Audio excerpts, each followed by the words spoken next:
If you wanna stay with me, if you wanna try, maybe you could be with me, but only for the night. And I'll leave the window open, baby. Leave our key outside the door. We don't need to tell nobody, but I think I'm ready to belong.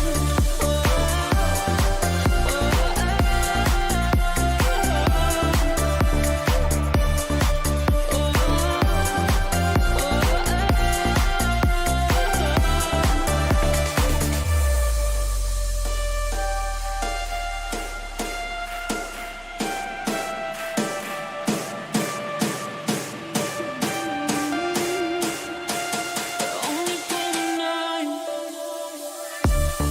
If you wanna stay with me, if you wanna try, maybe you could be with me, but only for the night. And I'll leave the window open, baby. Leave our key outside the door. We don't need to tell nobody, but I think I'm ready to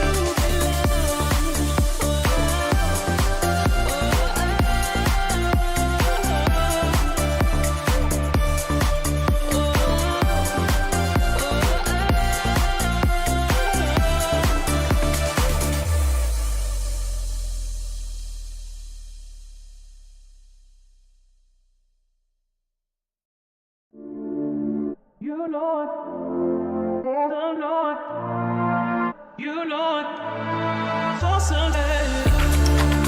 You know it, I know it, you know it, for Sunday. You know it, I know it, you know it, for Sunday. You know it, I know it, you know it, for Sunday. You know it, I know it.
Good time zones, ladies and gentlemen, and welcome to Iowa Speedway for round number 6 of the iRacing Sim NASCAR Fever Series for the Hawkeye 200.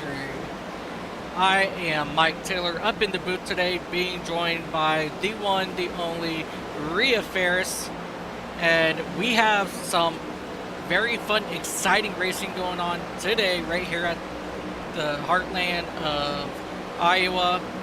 And with that being said, ladies and gentlemen, let's go ahead and take a look at our race information for today. Again, this is the Hawkeye 200 at Iowa Speedway. We are going to run a total of 233 laps for 200 miles. We will get a couple stage breaks, and that's going to happen on lap 60 and lap 120. And our drivers do have a fuel load of 60%. With 5 extra tires. The track is a 0.88 mile track. The current track temperature is just about 95 degrees, so it's right on the cusp of being a little bit on the slick side. The air temperature, we are looking at 69 degrees Fahrenheit with a humidity of 87%, and it is partly cloudy with a strong wind of 12 miles per hour. Ladies and gentlemen, we are excited to be making our debut right here on ISNF with the Next Gen Cup Series. And with that being said, let me go ahead and bring up the one, the only, Rhea Ferris. Rhea, What's up, ladies and gentlemen and boys and girls out there watching, and I welcome you to my league. It's been 10th season. We're in our 10th season now. We've been existing for 5 straight years since June of 2020. So it's exciting to bring you this coverage on this channel for the first time, and hopefully we'll have a good rest of the season ahead. The season is still early here as we get ready to look at race number 4 on the schedule. Iowa Speedway here has that new curveball that they threw at us there with the repave and the resurfacing of everything, and the updates that iRacing did to basically replicate what is, actually going on over there at Iowa Speedway. And before we talk to our hometown hero and dig into that, I did want to mention, the point standings is looking a little bit more tighter these days.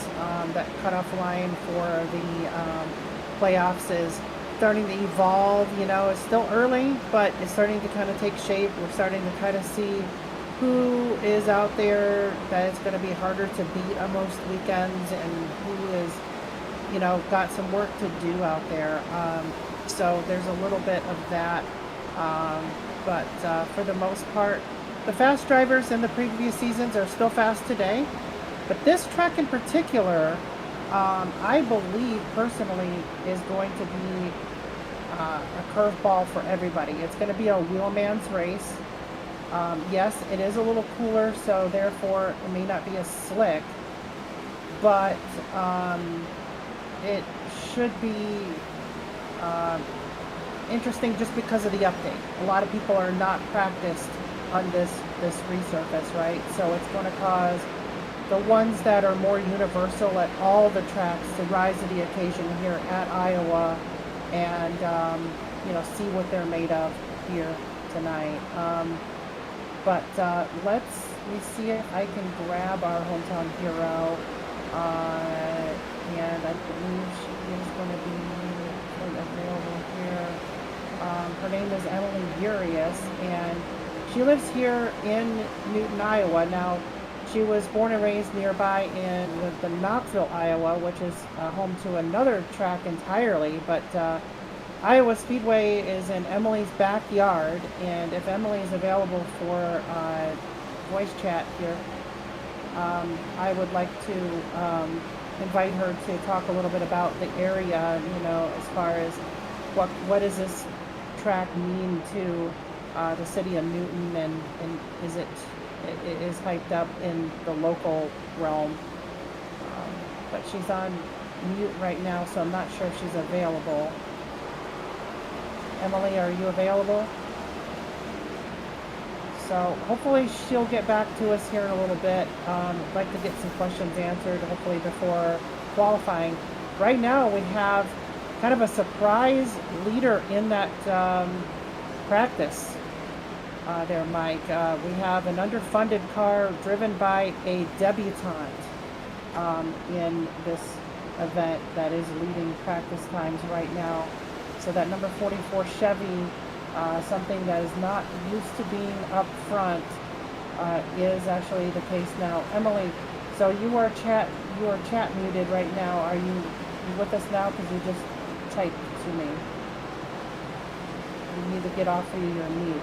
You're muted. Yes, I am here. Okay, there we go. So Emily, so you live in Newton. This is pretty much your backyard. So tell us a little bit about Iowa Speedway as far as like what it does for the local economy, and what does the local townspeople think about the speedway being in their, in their backyard? So the nice thing about fun fact, there's actually 2 racetracks. We have a dirt track just about 30 minutes away called Knoxville Raceway. I don't know if you heard about it. Then we also have Newton. So during this weekend, while the NASCAR races are also going on, we also have the Knoxville Sprint Car Nationals going on. So that brings in more people into the general vicinity of Newton and Knoxville, so both people that want to come and see NASCAR also can just drive 30 minutes away and go see sprint car racing, with Kyle Larson even racing the sprint cars there as well. So it brings in a lot of drivers. It's definitely a change of pace. NASCAR was there last year, and they liked it, and now they're returning. Hopefully with the new grooves that this track has, we'll see better racing this year. I'm hoping to see better racing as well myself. I've been practicing all week, so hopefully I can get higher up. But now for the community's sakes, I've been in Newton around a couple times this week. It's definitely brought a lot of fans in. Streets are definitely packed. Definitely hard to get to places, so if you need to get to work, you might want to leave a little bit sooner. So Yeah, I bet for a small town with a lot of traffic, it's not something you commonly see in the middle of Iowa, unless you're in the Des Moines metro area. So I can only imagine what the swelling does for such a small town. But are people getting in and out of the track pretty quickly though? It's not like a a Kentucky disaster, I hope. it is not. They actually have infrastructure built to cater the racetrack, since it is in the backyard, like you mentioned.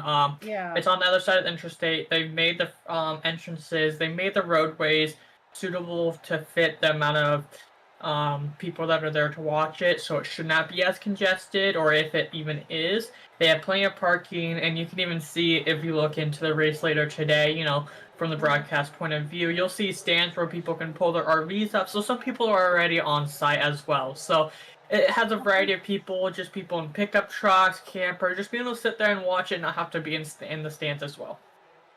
Copy that. Well, Emily, the qualifying is on its way, underway, so we'll let you go. I do appreciate your Iowa knowledge, and we wish you the best of hometown luck here in your backyard tonight. Hopefully, And you can get hopefully, that car up into at least the top 10 for a strong finish, for good points, and maybe you can maybe make a some noise birthday out win there. Oh, it's your birthday. in 4 days. Nice, happy birthday. So yeah, so you got a lot going on for yourself here today. So we wish you the best of luck on that. Hopefully luck is on your side, and hopefully we'll be talking to you later on this evening. Alrighty, y'all have a wonderful evening. You too. Good All luck, right, Emily. so that was Emily Urias, driver of the number 47 Hayek Motorsports Chevrolet. And so far we have what do we have? Lissa Sharp is so far the quickest time in qualifying. Isn't that correct there, Mike, or no? That is absolutely what I am seeing. She is in that number 17 bodyguard Ford for RFK. Yep. She put down a quick time of a 22.61. She's really fast. She's kind of like, the Chase Briscoe of the league. She's, kind of like being, super fast in the qualifying sessions. If she could just put a whole race together one of these evenings. Oh, we have our surprise practice leader is now got the pole tentatively here at Iowa.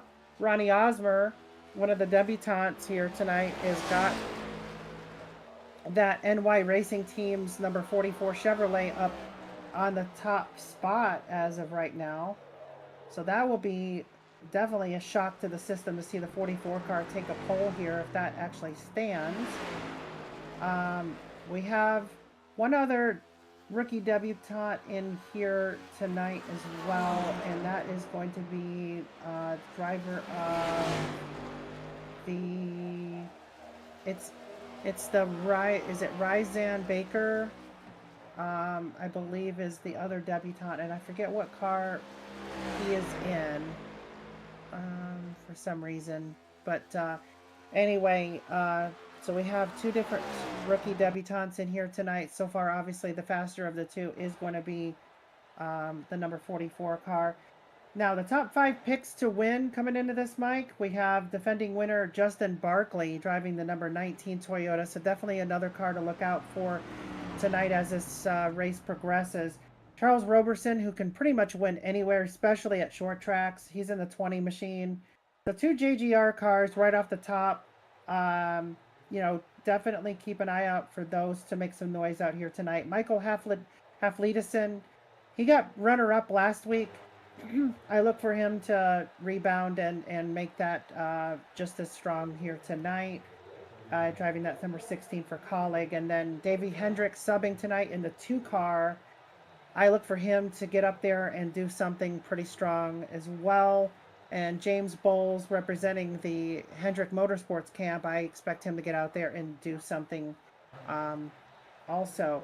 Now, our dark horse pick is going to be Alyssa Sharp in that number 17 RFK. So I kind of had a crystal ball going, Mike, with my kind of future cast of what I thought was going to happen in qualifying. As I said, if she can put the whole race together, I think she's got something for these guys. And just a couple subs here. We have Jacob Treat in for John Hopley this week. Zach Phillips Sr. is in for Chris Otto in the 6 car. Alan Bergen, kind enough to step in the 23 machine this week for Josh Grasso. And Mike Simon in for Dylan Bazin in the 42. There is a little bit of a car swap situation with Mark Gonzalez and Davey Hendricks, but it's a little complex, and I'll just leave that to your imagination. Mike, what else do we got ahead of us here as we get ready to go into the grid? Yeah, I mean, as you touched on, we have some very strong contenders for today's event here at Iowa. You have Ronnie Osmeyer, again, making his debut with the league, and he comes out and cracking it down on the pole. And then your dark horse, Alyssa Sharp, she came out, struggled a little bit here in practice, but she was able to turn it around and put it on second place. So it's definitely going to be very interesting to see what Alyssa can do here today at Iowa. And yes, for sure. And with that said, we do have our starting grid. I'll go ahead and go over that really quick. I know you're new to the league, and some of these names might be a little bit difficult, so I'll go ahead and run these through really quick for you, and that way you can get a little ear practice in. Ronnie Osmer, as I said, our rookie debutant in an underfunded machine, and the NY Racing Chevrolet number 44 takes the pole position. And outside, Alyssa Sharp from France is in P2 there. Miguel Rangel staying in Europe over there. He's from Spain. He starts P3 tonight. Brock Hawkins in the 33 machine to his outside. So an all RCR row number 2. Mike Simone in the 42 car starts P5, and to his outside is James Bowles in the 24 car. Justin Barkley, our defending winner, starts P7, and to his outside, rookie debutante Ryzan Baker driving the 15 car for Rick Ware tonight. Row number 5 goes to Cody Meadows, and his first race in the Wood Brothers machine, number 21, starts P9 there, and to his outside is Joey Maines in the 48 car. We have Maddie Forns and Wesley Riddle make up row number 6. Charles Roberson, one of our favorites to win here tonight. Keep a lookout for that 20 machine. He starts P13, and Zach Phillips Sr. to his outside subbing tonight in car number 6. Brian Chu starts P15, and to his outside is Tony Fry in the 41 car.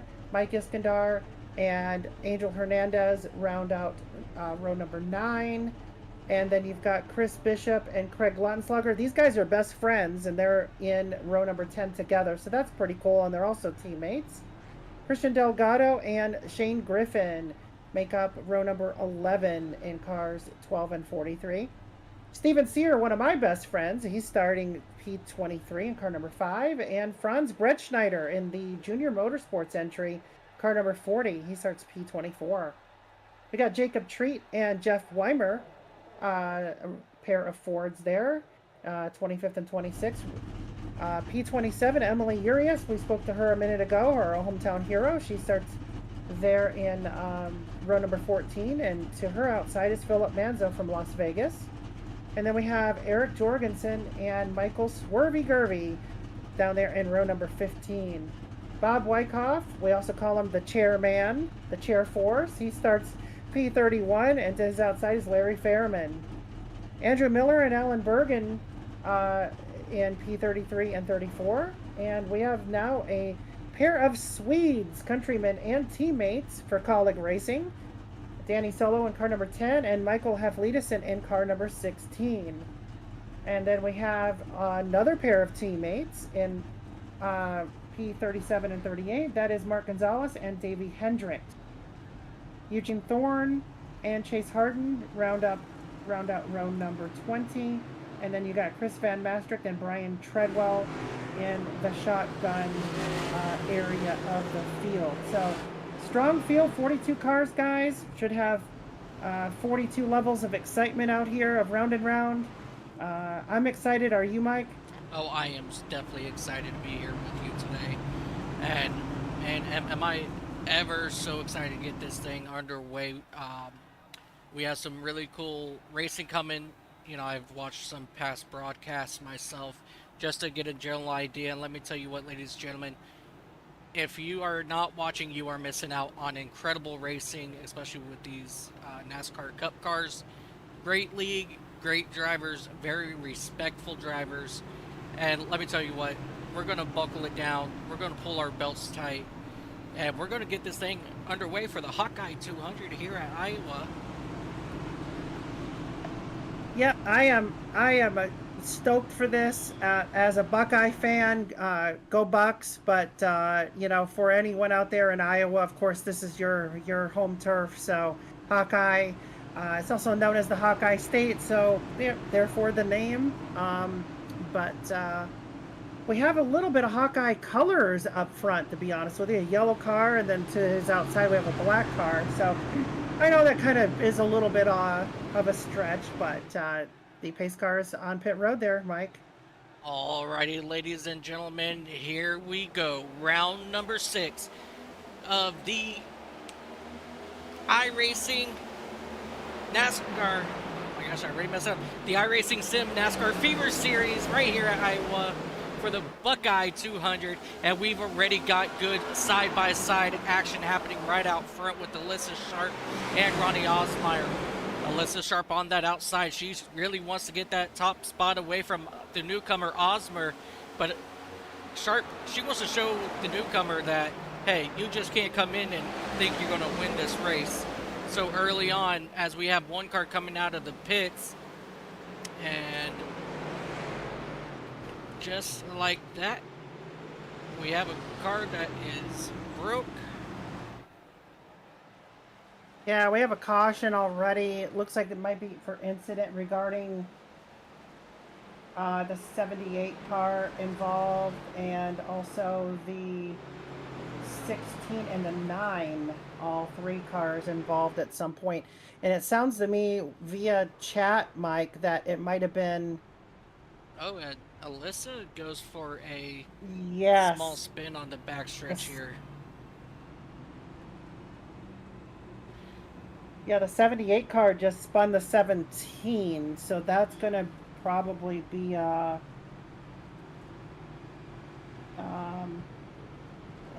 So there's some issues already, some drama unfolding. Yeah, that's very unfortunate there for Alyssa, as I don't think she's going to be able to get her spots back unless if that is something that you guys allow in this league.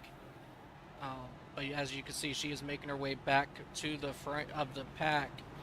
Let's go ahead and take a look back and see what happened near the back of the pack. Yeah, the 78 car just got a black flag for turning the 17 car under caution, whether it was intentional or not. It has to be penalized for something like that. We can't tolerate that in the league. So, unfortunately, the 78 car is going to have a penalty to serve for that maneuver. Because we don't have time to sit and break it down on whether it was intentional or not, right? So, we're just going to go ahead and call it as we see it here tonight in ISNF. But unfortunately, it was just, I guess, a couple of drivers trying to win it on lap 1, according to the number 9 car, Bob Wyckoff, coming from his radio under that last incident. So it was a delayed caution from the tower, but nonetheless, it was well needed just to kind of re-rack them and stack them here tonight at Iowa. Absolutely. We just looked at the replay and it looked like the number 43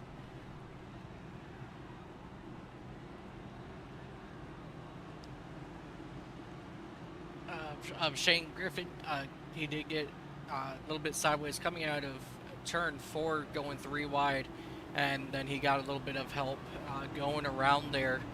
So that's very unfortunate there for Shane Griffin and that number 43 Toyota. Yeah, and he needs some points. He needs some race points big time because he missed out on a couple of races at the start of the season. So he needs to get out there and get the job done tonight in that 43 car. So hopefully he doesn't have too much damage, Mike. What are you seeing in that 43 car? Let me see here too myself. Not terrible. Very minor, if anything. Looks like he's got a little bit of maybe a dent in the left rear, but that shouldn't affect his aero at all tonight. Absolutely. It really shouldn't affect it too much at all, as Iowa is just a short track, so drafting here really isn't that big of a deal. You do get just the tiniest little bit of a draft here, though. But I don't think his front end is pretty much clean, so keeping up, in the draft definitely is not going to be a problem, as you see them now lining up 2 wide once again, as we come back up here and catch up with Alicia Sharp and Ronnie Osmeyer on that front row. Yep, and not to correct you, but it is the Hawkeye 200 here at Iowa, and it is round number 4 of season number 10, and they're getting ready to take the green flag. Again, I'll hand it over to you. Alrighty, and that time Ronnie Osmeyer got a beautiful jump on that restart, and that allows him to pull away from Miguel Rangel and Sharp, as Rangel and Sharp are now running side by side for that second spot as things get a single file here in the front 4. And we're going to move back just a little bit here to Brock Hawkins in that number 33, as things are starting to heat up back here as the drivers now come through turns 1 and 2. As we get this thing kicked off, tell us a little bit about the league. How did it start up as we see all this action now brewing here just a couple laps into this race? Yeah, so it started off as iRacing Sunday Night Fever. It started off as the ARCA series. We didn't run Cup the first season or 2 of existence. We ran ARCA, and it was the old Twisted Sisters of the early to mid 2000s era of cars, and we started off actually as basically a checkers and wreckers kind of mentality. We had no cautions whatsoever. So if you wrecked out and your car was undrivable, we'll see you next week. If you were able to get in there and fix it and mop up some spots or whatever, then there you go. But it was super fun like that. It was different. And then a lot of the drivers that you see here today were in that very first season of existence. Jeff Weimer, driving car number 60, he's got the highest seniority just under me. He's been with me since day number 1. Charles Robertson, car number 20. Justin Barkley in car number 19. Actually, the 78 car of Brian Treadwell, just to name a few. I know Brian Chu as well in car number 11. He's been with me since the first season. So a lot of these drivers, you know, stuck with me. Matty Forns is another one. And then you get some really long-term senior veterans that are still in here too, like Joey Maines, Steven Sear, just to name a couple more. But I appreciate them. We just had Founders Day actually at the end of last season, so it was to kind of celebrate our 5 years and 10 going into our 10th season, celebrating all the family members that have put up with me and stuck with the league for that a long amount of time. We had our first inductees to the ISNF Hall of Fame, and we've since renamed ourselves the iRacing Sim NASCAR Fever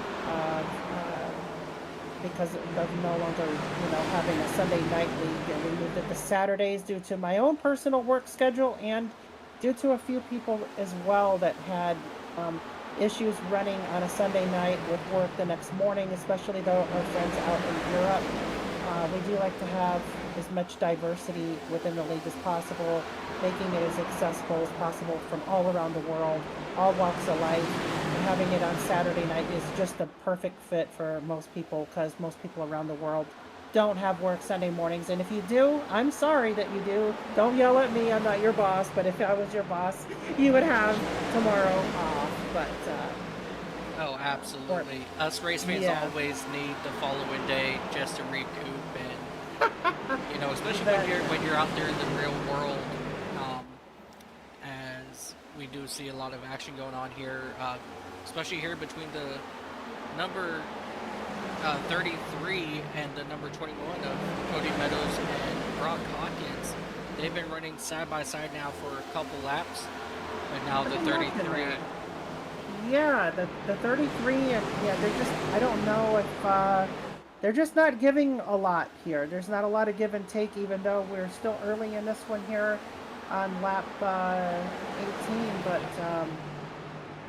I love that start-finish line that they just crossed. I don't mean to change the subject too much, but that year of corn, that is just so unique and so neat and different. I just wish that more tracks would do that. Ooh, we have a little bit of contact between teammates. 19 and 20 got a little tight. We're 3 wide. We have a spin on the front stretch at the start-finish line. Michael Swervey Gerby in the 35, but he does get it righted, and there is no further contact or anything.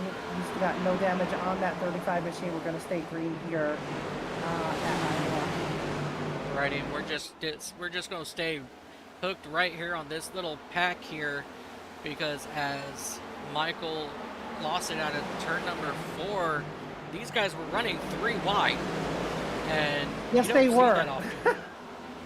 Not here, but they're finding a way to do it, and so far they are not the cause of that last spin. So, whoop, and it's getting a little tight. They're 3 wide again, Mike. We got the 19 and the 20 and the 91 and the 33. Oh, you could throw a blanket over those cars right there together. So, Absolutely. getting awfully racy for lap 20. Absolutely. One thing that Iowa's always produced is very close quarter racing. And so you've kind of got a good mixture of like a short track and kind of like intermediate feel to this speedway, as you've got enough speed, but you're going to keep everybody nice, tight, and close. And the racing here has always been phenomenal, no matter what series. As the 24 of James Bowles gets into the outside wall, they're coming out of turn 2, but he's able to keep it straight and does not look like there's much damage on his number 24 Chevrolet. Yep, and that race is still going on here between the 19, the 24, and the 91. So hopefully they can get this figured out because we don't want to use up our stuff too early in this race because only 5 extra tire sets here tonight, Mike. So, you know, you got to use those wisely with 233 laps. I don't know how this track is doing as far as tire wear goes because I have yet to be on this surface exactly, but I know with the old surface, it was a little bit of a tire eater. So I'm not sure how that inner line there is as far as tires go, but Oh, it'll absolutely. be interesting to see. Yeah, for sure. With it being a new repave, usually the whole entire track usually gets a repave, and as you can tell, only the corners really got a true repave.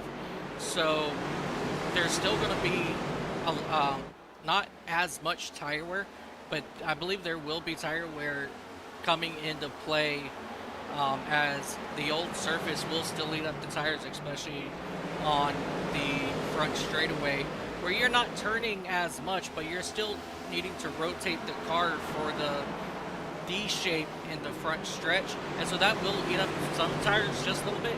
So I believe you'll still get that tire wear, but just not as much. Okay. And things have settled down now back here for the 6th through 10th spot. And I want to jump back to our race leader, Ronnie Osmeyer. I didn't really want to say anything, but he's up to just about 2-second lead on second place of Miguel Rangel in that number 8 Chevrolet. So Mr. Newcomer, he's putting on a show right now in this Yeah, league. and Miguel Rangel is a newcomer as well. I mean, Alyssa Sharp is not exactly the most veteran either. Cody Meadows only making his like maybe second start in ISNF. Ryzan Baker first time. So we've got a handful of rookies, nonetheless, all ahead of 2 founding members that are in P6 and 7 right now, Mike. So these new rookies are trying to size up our veterans already here in the early going. We have some damage on the 23 car. 23 of Alan Bergen heading toward the pits. And Christian Delgado involved in something as well. He's got some right front damage. Looks like it was a self-induced spin into the wall across the infield. Spun with no contact with other vehicles though, so we're going to keep it green here. So Delgado having some early trouble, as well as I don't know what caused the 23 car to get as much significant damage as he's got, but 2 cars here having some more struggles. Absolutely, that's definitely disappointing for those couple drivers back there. As we catch up here with, And it looks like Mike Simone is on pit road too for something. Oh, we have another spin, the 10 of Danny Solo in turn 3. Looks like he's got it righted as well. We'll keep it green. Unless we have some pile-ups and, you know, contact with other vehicles. You know, it is manual caution tonight just to keep the flow of the race going. Last week we had 25 cautions under auto cautions, and I really wanted to right the ship on that, step in and, you know, have as many green flag racing laps as possible tonight, just to let them, you know, showcase their skill and talent out here. No one likes the I-pace. I know I don't. But we also want to throw the cautions when necessary, because that is absolutely important as well. So I've got it set on, you know, show me the crashes, so that way I can make a quick judgment call. But we have some pretty wide action. Matty Forms, it looks like it's settled down a little bit. oh yeah, Uh-oh. Okay. absolutely. And we are back here in our little spot of 13th area with Matty Ford's in that number 01 machine. Oh, Slight contact as we see some smoke on the 34 and the 4 teammates got into each other. But it wasn't a pileup, so we got Larry Fairman coming down on pit road right now with some damage. Yep.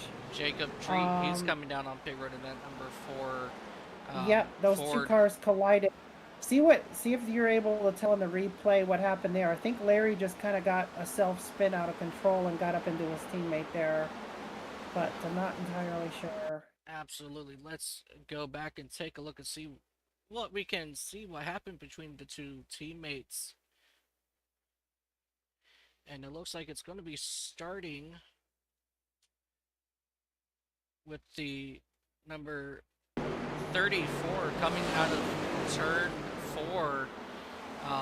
He brushed up, kissed the wall just a little bit, got sideways, overcorrected right up into hit the front of his teammate.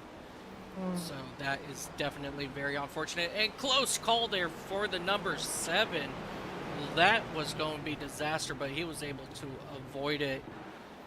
As you see the 34 down on pit road. Very unfortunate for these drivers of Jacob Treat and Larry Fairman. Yeah, and also too, we have a few retirees to mention. Alan Bergen has officially put it on the hauler, as well as his Legacy Motor Club teammate Shane Griffin. Unfortunately, both of them just not able to have any luck here at Iowa tonight, so they're heading back to the shop early. Chris Van Maastricht in the 38 car, I know he had some personal scheduling conflicts, so he's in the hauler as well, heading to that function. Michael Gervey still sits on pit road. Mike Simone and Larry Fairman, Jacob Treat are our latest victims of damage. So there we are. I mean, you know, 34 cars still rolling out there. I know that Bob Wyckoff and Christian Delgado do have damage on their cars. So 32 out of 42 are without damage here tonight so far. Speaking of all of that, though, the 7 car who is shown in P32, our last car without damage, that's on the lead lap there, he's mentioning significant tire wear here on lap 40. So, Absolutely. And I'm yeah. actually taking a look at your dark horse pick of Alyssa Sharp in at number 17. She's actually dropped all the way from that 3rd spot down to the 11th spot in just the last 6 laps. And she is still losing spots as we speak, as the 41 of Tony Fry and Joey Maines makes their attempts to get around her on the inside. And I would keep an eye on the 45 car to do the opposite and start climbing, and he just did right there.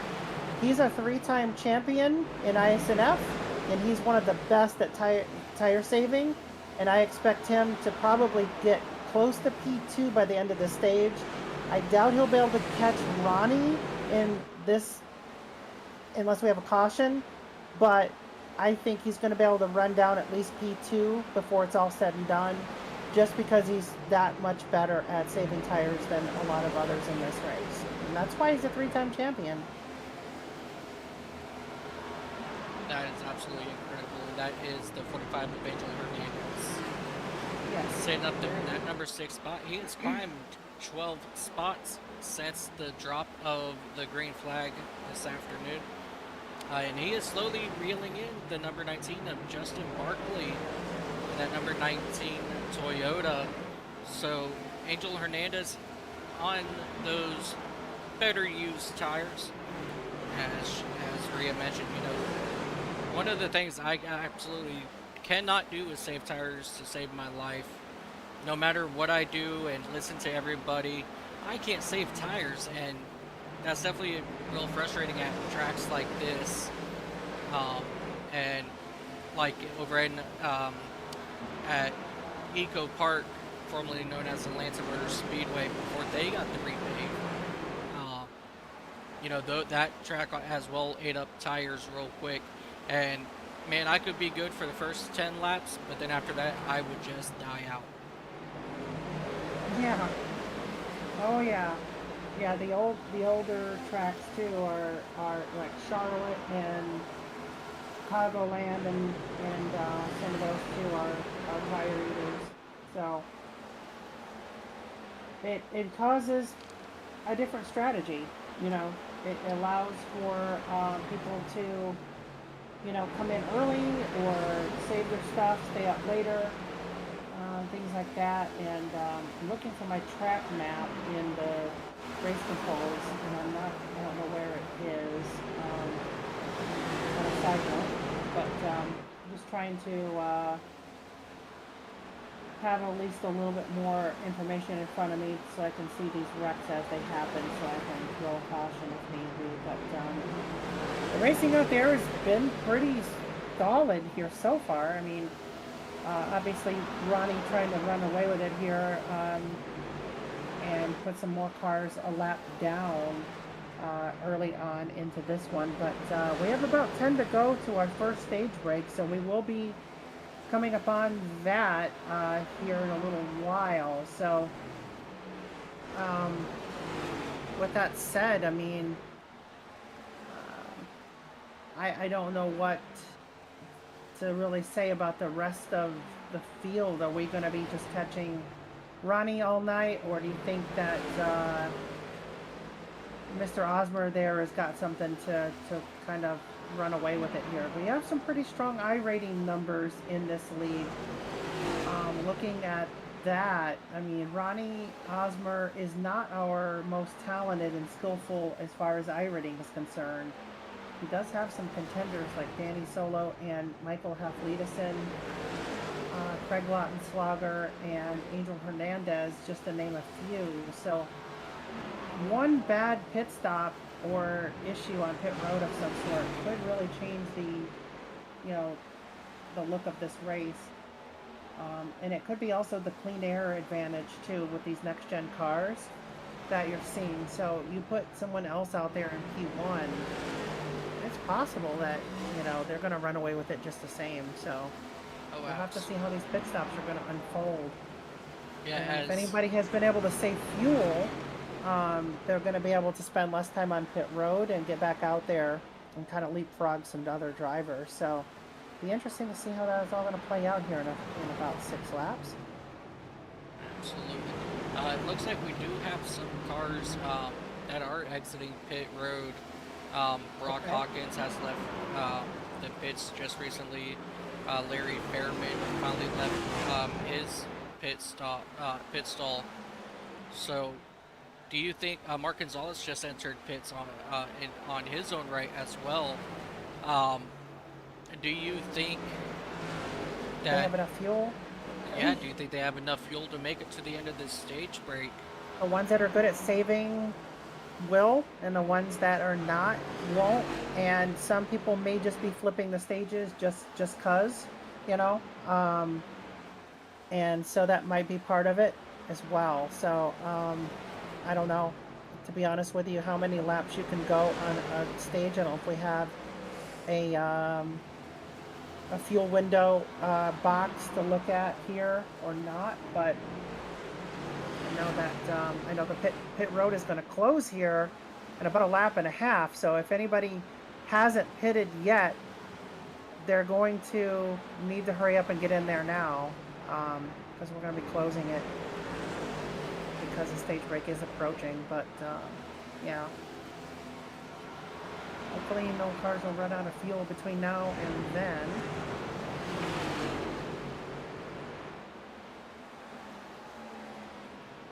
The 6th car might be out. Is the 6th car out of fuel? He is really hanging back. That he is. He's definitely dropped a couple of spots here in the last couple laps here. As we are quickly approaching that stage break.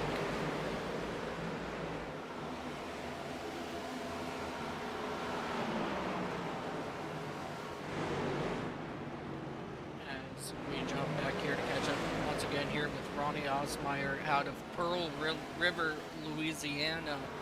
Again, making his first start here with the iRacing Sim NASCAR Fever. And so far, here we come to lap 60. He's put on a show, running it, leading every single lap so far. as he now comes through turns 1 and 2. He's getting ready to pass the 20 car of Charles Robertson. I think he may be out of fuel as he's slow going through turns 1 and 2, unless if he just came out of pits and the yellow flag is out, he has no choice but to come down for race fuel. So that will be the number 20 of Charles Robertson. Yeah. So Ronnie Osmer, in his very first race, wins his very first stage in the league. So congratulations to him out of Pearl River, Louisiana, like you mentioned. We don't have a lot of Louisiana drivers in this league, so you know, we haven't in a.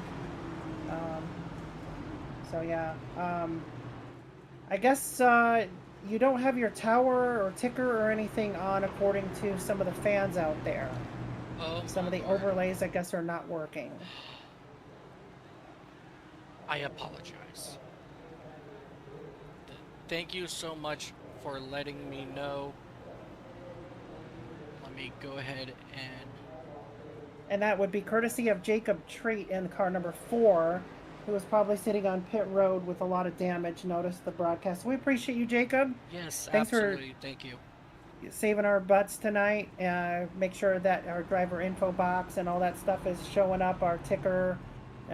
We agreed on ticker for this type of track scenario and all that good fun stuff. So Jacob, a fellow broadcaster out there, and you know, he kind of knows the gremlins and in the early stages of broadcasting together, you know, what kind of oopsie daisies, you know, are along the way. And so it's no big deal.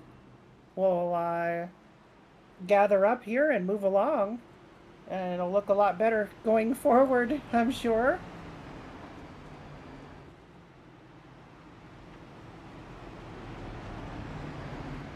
As not a lot of changes so far in the running order. We have anybody stay out? That would be the next question. It looks like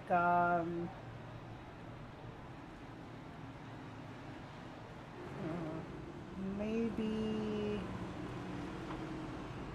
Craig Lautenslager. He's up 14th. See, Chase Harden for sure. Davey Hendricks. So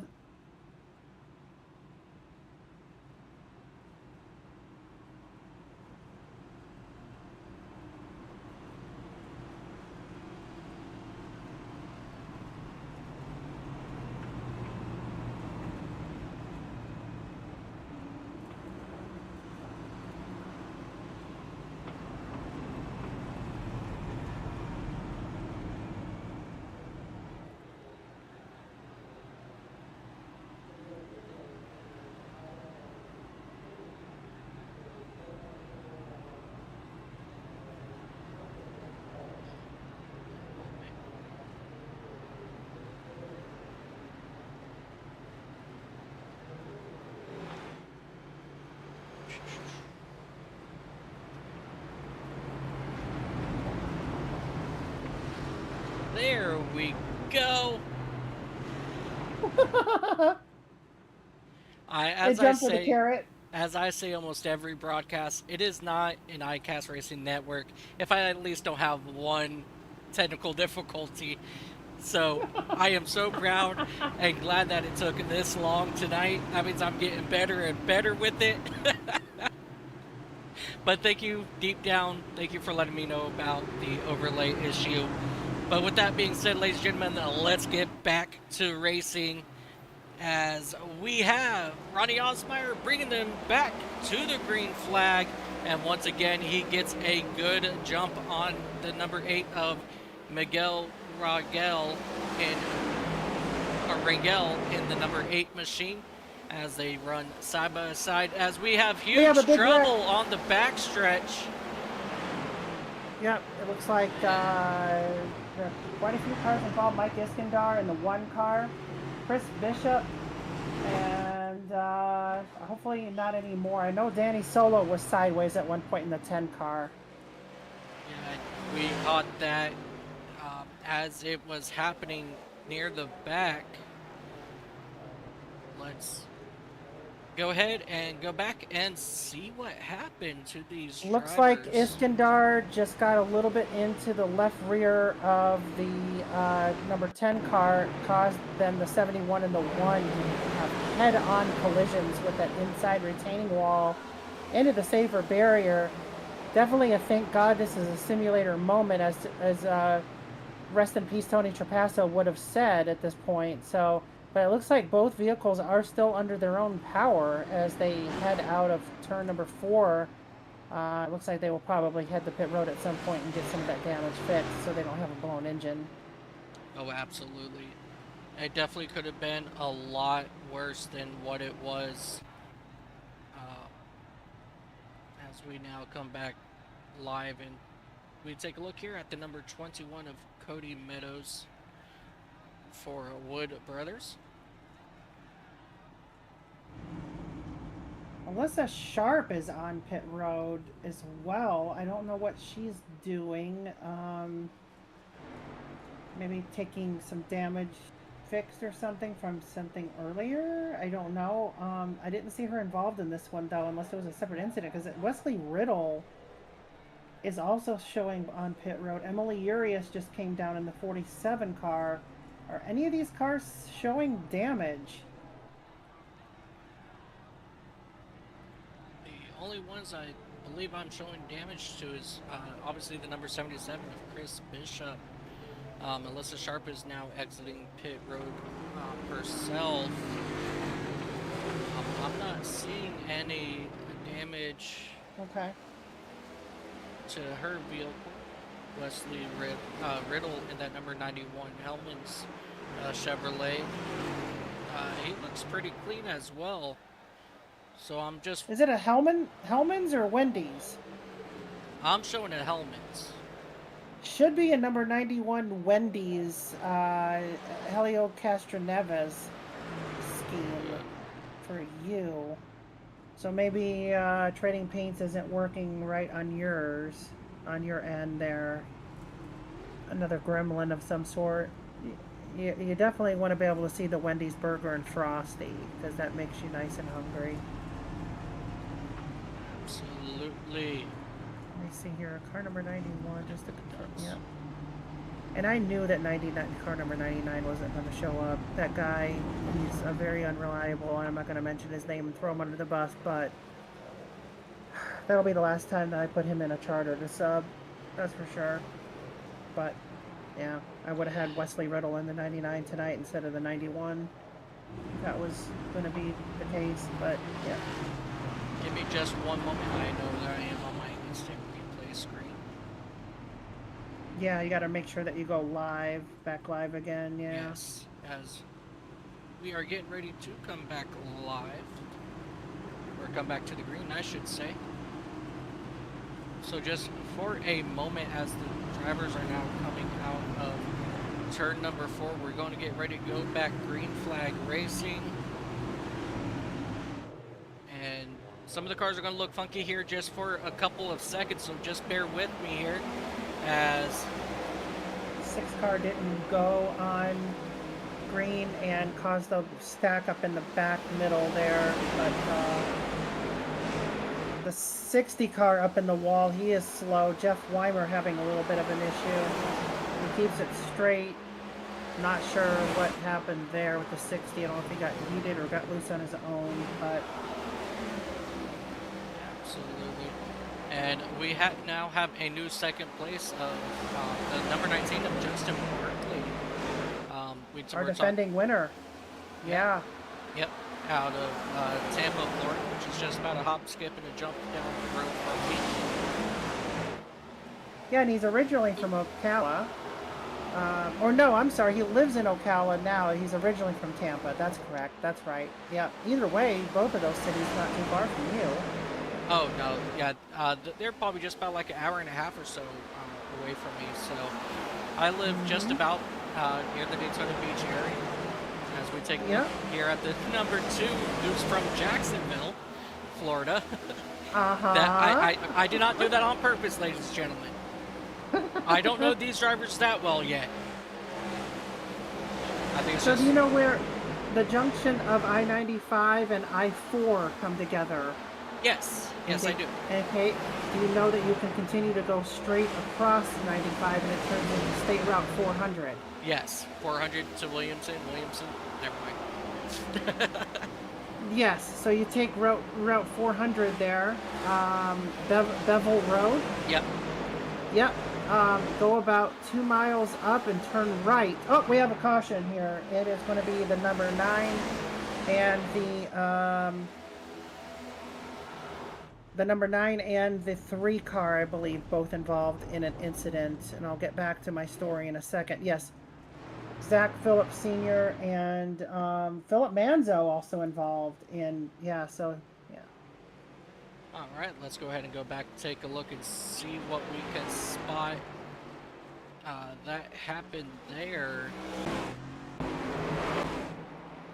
So Bob Wyckoff and Philip Manzo.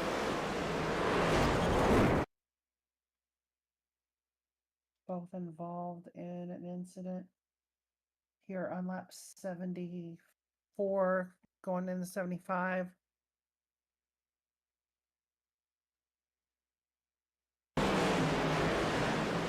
Already, as we see them coming through the, heading down into turn number 1, the 3 just kind of overshot his braking point, and that put the 9 and the 3 both hard into that outside wall. Definitely very unfortunate there for Bob Wyckoff in that number 55 machine. He's in a number 9 machine of Bob Wyckoff. Oh my god, I was looking He's at in his the- age.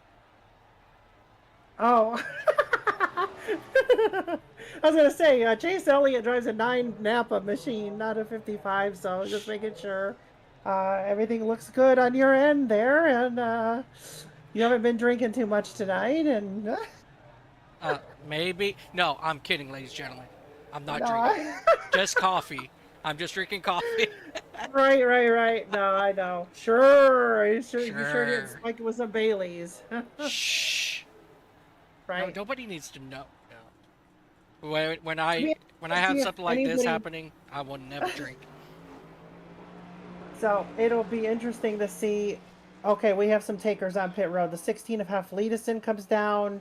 Obviously, the 3 car of Philip Manzo comes down as well to take on some of that damage repair on that number 3 bioethanol Chevrolet. And yeah, so hopefully those guys are able to get back out there here pretty soon.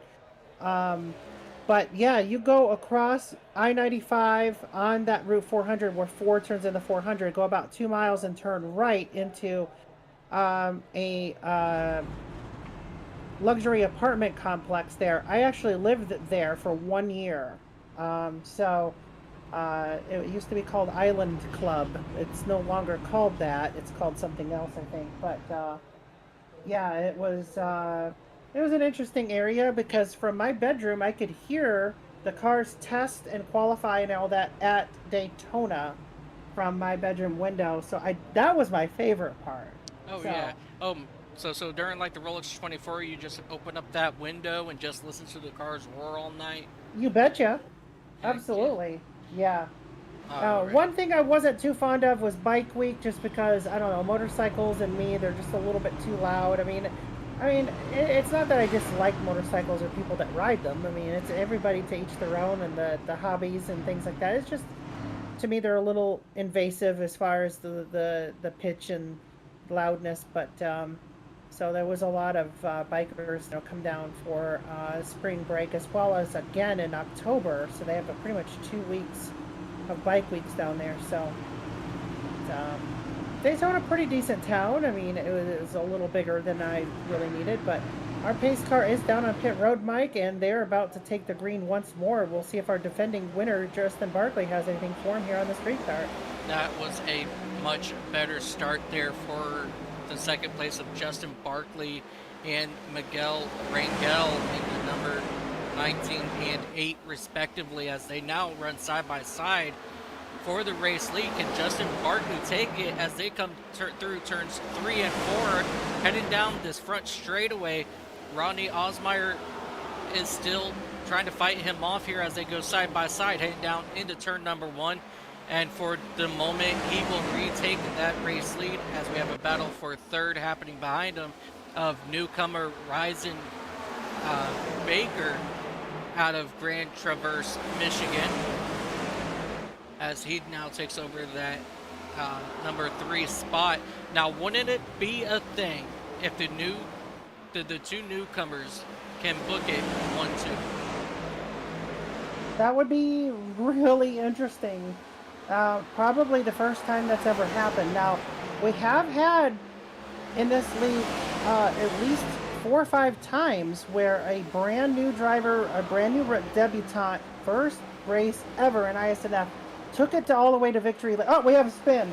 17 of Alyssa, and as well as now Mike Iskandar trying to get on the brakes, slid up into the 17 a little bit. So I think the 17 got dumped in turn 1. Look, going back here, let's check and see exactly what happened to Alyssa Sharp out of France. And Alyssa finally It gets was her car the car of restarted. friend Brett Schneider.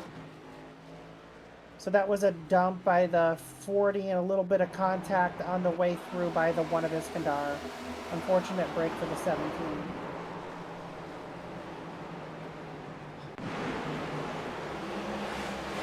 As we take a look here, see what Rhea was talking about, how to turn number 4 down the front straightaway. Yeah, Alyssa just got turned hard into the outside wall, and she gets a little love tap from the back end of the 1 machine.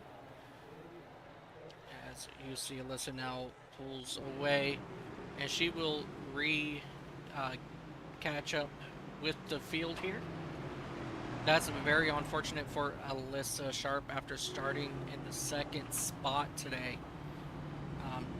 The race just isn't going her way as we were hoping that it would, and she is definitely the dark horse of the race. And she will bring her number 17 bodyguard Ford Mustang down onto pit road. So the 10 car is throwing in some humor. Oh, the 40 car just wrecked going in the pit road on the tire barriers. The 40. I think a misjudgment on entry of pit road there as far as exactly where it was. So the 40 car hit the tire barriers there trying to get into pit road. But the 10 car of Danny Solo is adding some sense of humor in the voice chat, asking Alyssa why she wasn't on top of the wall, literally on top of the wall, to stay out of the way of the 40 car. Yeah, right? Yeah, as we see here, the 40 just totally misjudged the pit road as it looked like he attempted to go down on the right side of the pit wall, which leads to the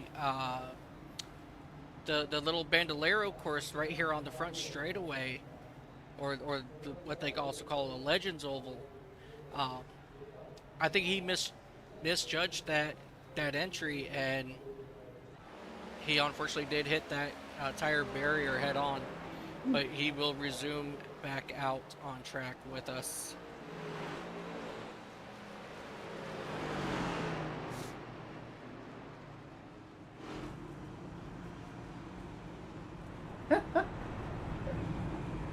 So we now will have Ryzen Barker join Ronnie Osmer on the front row for this restart,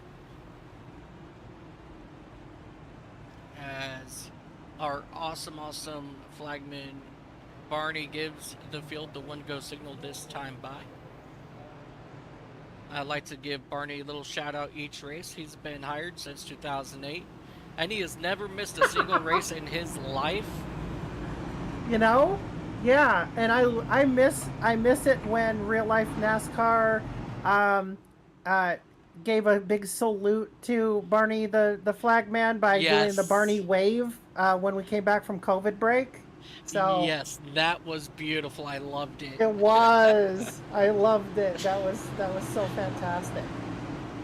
But I'm going to step away for just a second and grab something to drink if you want to call the action. I'll be You right back. got it. All right, here we go. Fred pulls the pace car off, and we are back underway here at Iowa. Ronnie Osmer gets a better jump that time, and Miguel Rangel,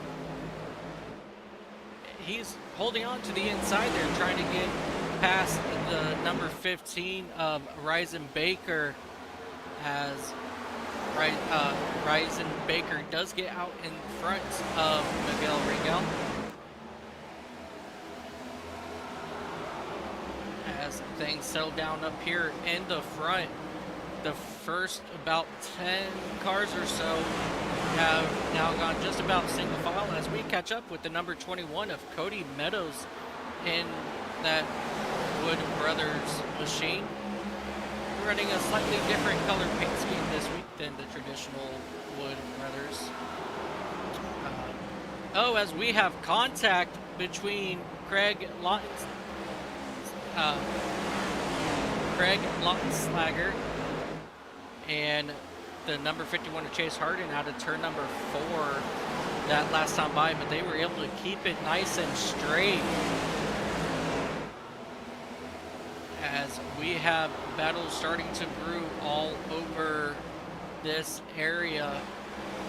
As Rhea mentioned earlier, Angel Hernandez in that number 45 McDonald's Toyota, we want to keep an eye on him as he knows how to save tires around this track, and he has worked his way up to that number 4 spot. So we are still watching Angel Hernandez out of Mexico. He does have 124 starts with 15 wins here, 80 top 10s, and that has sacked him 3 championships so far. It sure has. Yeah. Yeah, right here in this fabulous league. And Rhea, I just want to say so far, we are only working lap 92. I have learned so much from you. I'm having a blast up here watching this racing. As we jump back here to Justin Barkley in that number 19 Bass Pro Shop Toyota. They've got some really good battles going on right here, back for the 15th and back spots.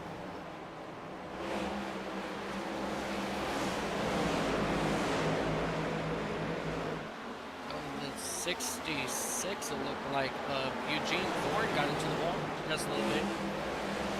Coming out of turn number 2.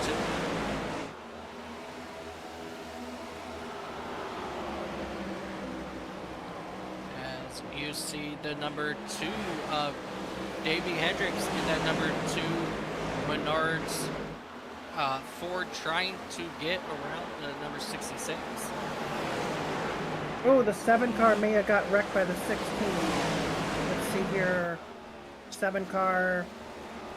He just went into the pits. Not sure. It's not showing on my screen that he wrecked.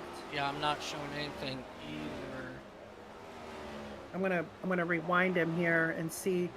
I don't even see the 16 in vicinity of the 7. Oh, he might have been using the 60. He came up onto the 60. That should have been a caution. That was a pile up. It didn't. So she is talking about the 60 of Jeff Weimer out of Lancaster, Pennsylvania. And you take a look at his Trimble Ford Mustang as he gets the 22 of Mark Gonzalez goes on to his house inside.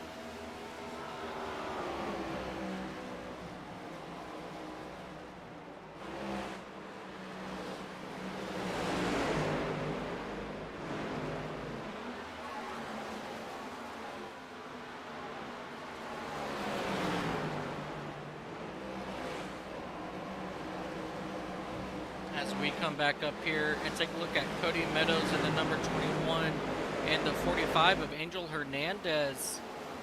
They are still trying to battle it out there for that number 4 spot. It looks like Cody was able to get around Angel as Cody gets up into the wall, and he will lose just about 3 positions because of that as they try to get around the lap car of the number 3 machine. As he now gets himself settled back in right behind Angel Hernandez. Luckily, he only lost 1 spot on that issue out of the corner. Yeah, and as the 7 car was continuously upset at the 60, but I watched a replay on that, and the 7 had gone low, and then he came back up, and they were 3 wide, and the 60 couldn't go anywhere. So, the 7 went up into the 60, and then basically the 7 was cussing out the 60, and it wasn't even the 60's fault. He just had nowhere to go. I mean, Weimer was an innocent bystander in that whole process, but Yeah, that's definitely very unfortunate for him. Like you said, this is still a short track, and it may be a very wide short track, but 3 wide still will not work well if you're not comfortable enough, and especially if you don't give your competitors that extra room. indeed, yeah, it's unfortunate until you watch the replay. Then you run your mouth and stuff that you don't even realize what you just said, because sometimes you got to watch the replay and then comment. Obviously, you know what you think but it doesn't always pan out to be exact. That is very, very true. Usually, if I am caught up in something like that and somebody comes at me, I'll go, exactly what you said, I go, okay, time out. Let me review the wreck, and if it's my fault, I'll own up to it.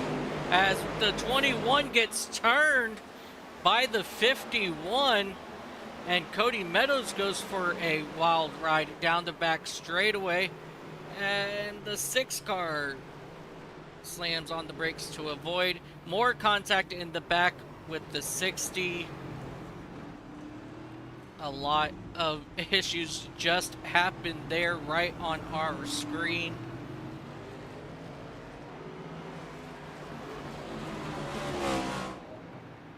Let's go back and take a look and see what happened once again to the number 21 of Cody Meadows.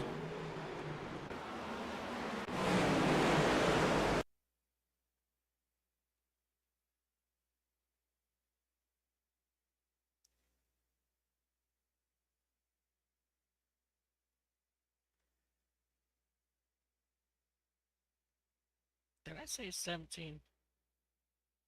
I'm at the 21 of Cody Meadows.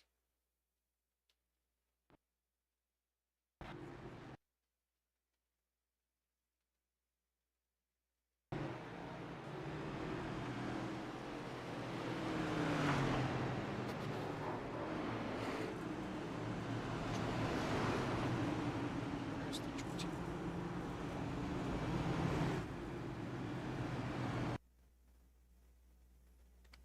There we go.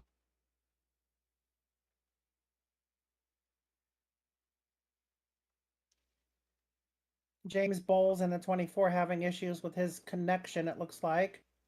7 car not happy with race control for muting his chat after cussing up another driver.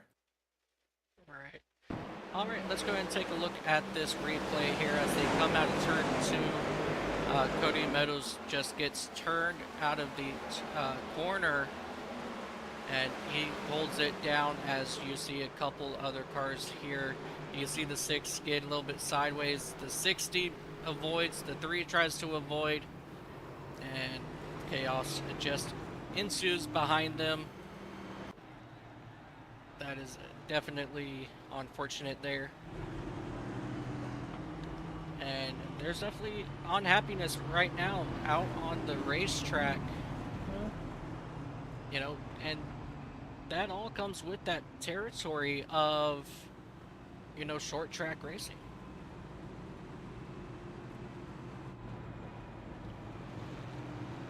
And it looks like we did have 5 cars stay out, and they will move up to the front of the field, and that'll be the 10 of Danny Salo, Justin Barkley in that number 19 machine, Davey Hendricks in the number 2, Eugene Thorne in the 66, and the 40 of Franz Brett Schneider. As we have brand new people up here at the front, and for the first time, somebody else is going to lead this field to the green flag. So we're about to find out how better the fresher tires are. Ronnie Osmeyer back in that number 6 spot. We will have to wait and see how quick he can move to the front of this field.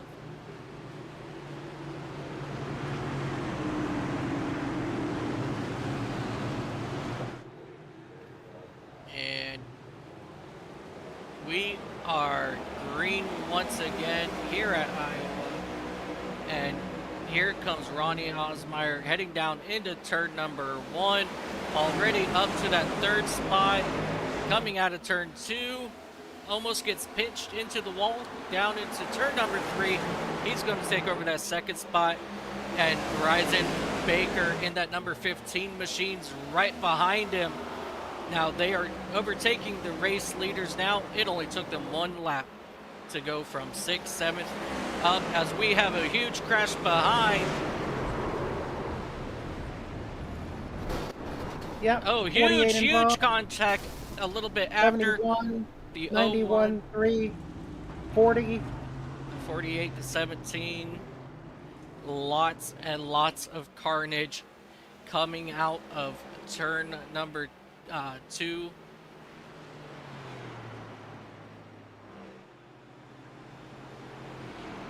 Let's go back and take a look and see what started all of this. Yeah, I would like to know myself. That is probably the biggest crash we've had all night. It might have started with the 51 of Hardin. No, it was the 40 got into the 51, yeeted his teammate in the 01 up into the wall. That's going to be a race-ending hit. Started between the 51 and the 40. Absolutely. And carnage just ensues behind them. Yeah, it looks like maybe the 40 comes down onto the 51. Looks like the 51 was holding his line. 40 comes down to make a move on the 45. Maybe doesn't realize the 51 is there. Unfortunately, his teammate in the 01 was an innocent bystander just trying to get through that mess. Unfortunately, man, that's a big hit for a lot of drivers. Absolutely. A lot of heavy hitters involved in that one too, so that'll be Absolutely. a lot of race ending. Yeah. That's unfortunate. In the 71, he got spun heading into the corner. The 91 gets a huge hit by the number 3 car. Major hits for a lot of these drivers. That is very well possible. That is race ending, as you said. Do any of these drivers have any fast repairs? Or No, not in race. Not in this race, no. Only at super speedways and at full length races do we have those fast repairs?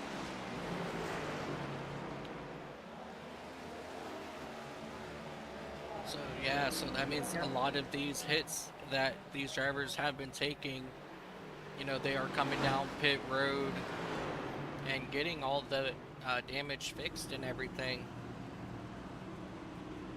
As we see Chris Bishop here in the number 77 Chevrolet for Spear Motorsports. He's out of Yorktown, Indiana.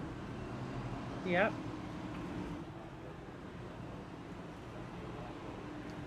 Now, we haven't really talked much about one of the biggest gainers so far this race, and that's going to be the number 66 right now of Eugene Thorne out of St. John, New Brunswick. He's gained 33 spots respectively here, and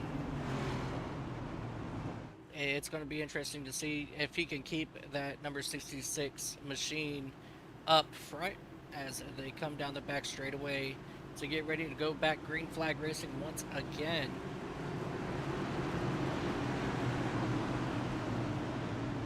We have Ronnie Osmeyer going to bring the field, and he's got Ryzen Baker right behind him.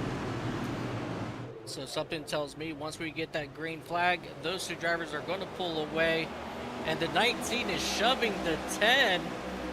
He's saying you need to get going. As the 10, he will stay high as we have 3 wide racing back behind him.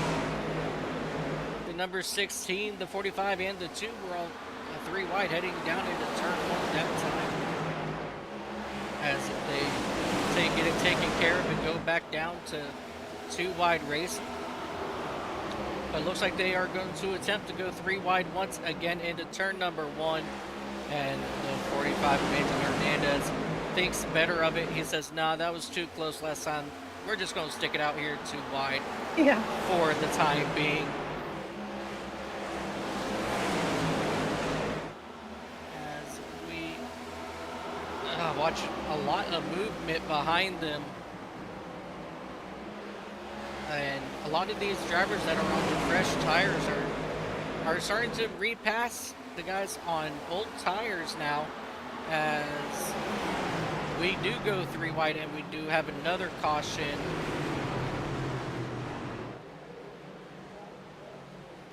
Unsure what that caution was for.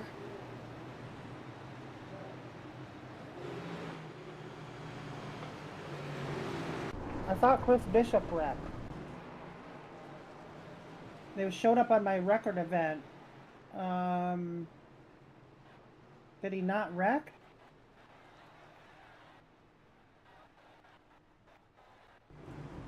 Or was that a mistake caution? Because You said Chris Bishop? yeah. And that will be our stage break. It'll just be early.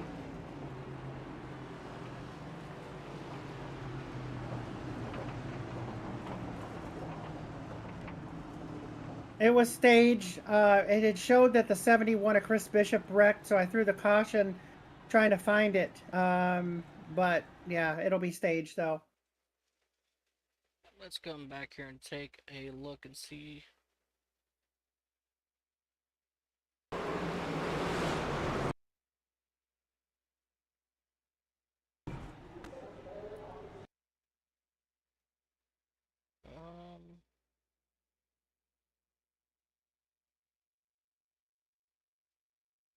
Yeah, I'm not showing that he. I know that he Okay. wrecked under the last caution. As I have my bar all the way down. So I don't understand why it's misinforming me, but maybe it's not. And I'm live, I'm not on replay. So I'm not entirely sure what's going on. But I apologize to everybody out there who's doing what I thought was the right thing. But apparently that didn't come to fruition, so I apologize. hey, you know what? It actually kind of worked out because the caution came out on lap just about 118. We're now at 120, which is our scheduled break time anyway. So It is. It's only by a couple laps, but the couple laps, I mean, would have mattered as far as like strategy, fuel mileage, tires, things like that. So I understand if people are upset at me, but I was doing what I thought was the right thing, and I'm not trying to, you know, be any other certain way. Well, it's alright. I think I saw a water bottle down on the track anyway. Yeah, I saw a hot dog wrapper too floating around in the wind too, and I did not see the Tropicana orange all the way up here, but maybe we have an inflatable ear of corn somewhere on the Oh, track. wouldn't that be something? Mm-hmm. I remember watching that qualifying session. Or was it qualifying or was it practice? I can't remember, and it was at Chicagoland. And that Tropicana floaty out of turn number 4 was just floating down the track. That was the best, one of the best things ever to see. Yeah, that was funny.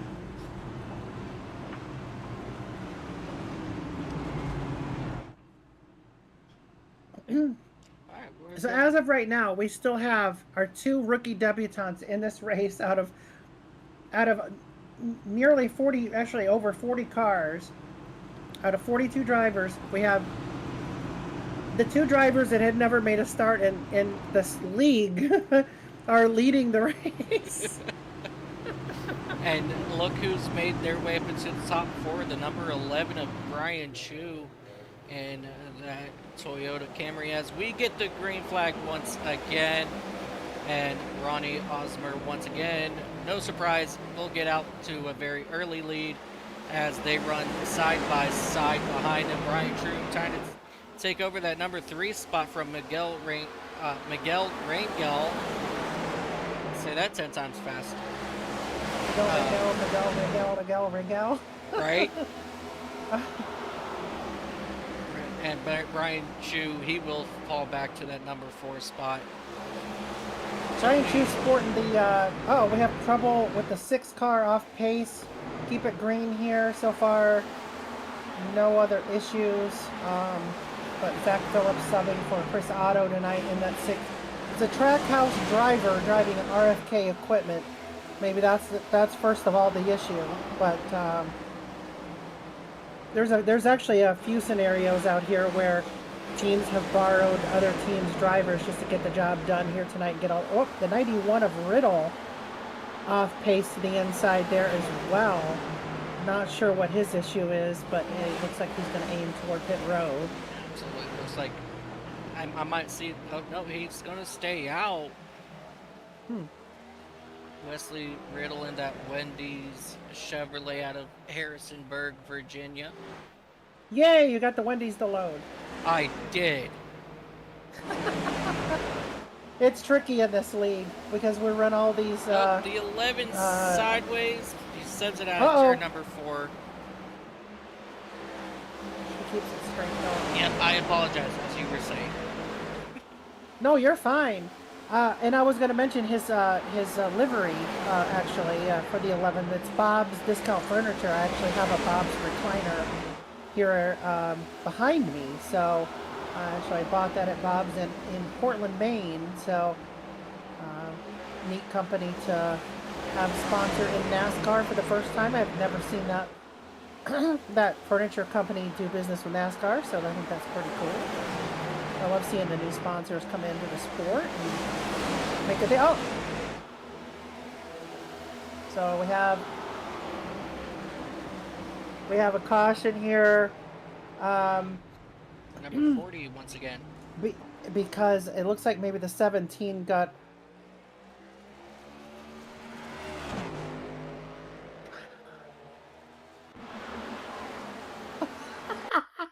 So they were going at each other in different languages. Oh, that is fabulous.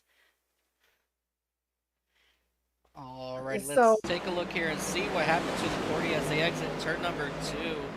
As you see, Alyssa just misjudged and went up a little bit into the 40 as the 40 comes to a stop here down in turn 3, and he makes his way down to pit road. So what are they saying I'm assuming in French. Yes. You have a French Canadian talking to someone who lives in France, and then you have a couple of drivers from Sweden chiming in on that mix with Swedish, and then you have the Americans kind of, conversing in the background in the peanut gallery with the popcorn. So, yes, it is a neat little international affair out on the racetrack here under the pace laps of Iowa. Absolutely. It has been very interesting so far. As we take a look at Emily Urias. That's Yes. it, right? Emily Urias in the number 47 NOS Energy Chevrolet.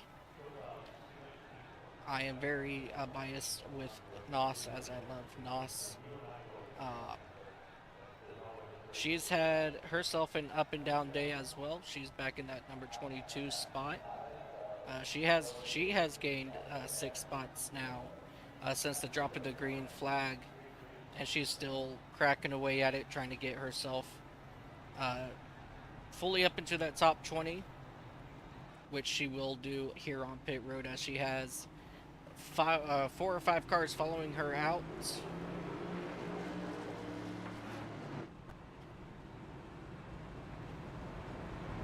Yeah, as I was about to say, I'm so sorry. Did it not mute? I thought it muted.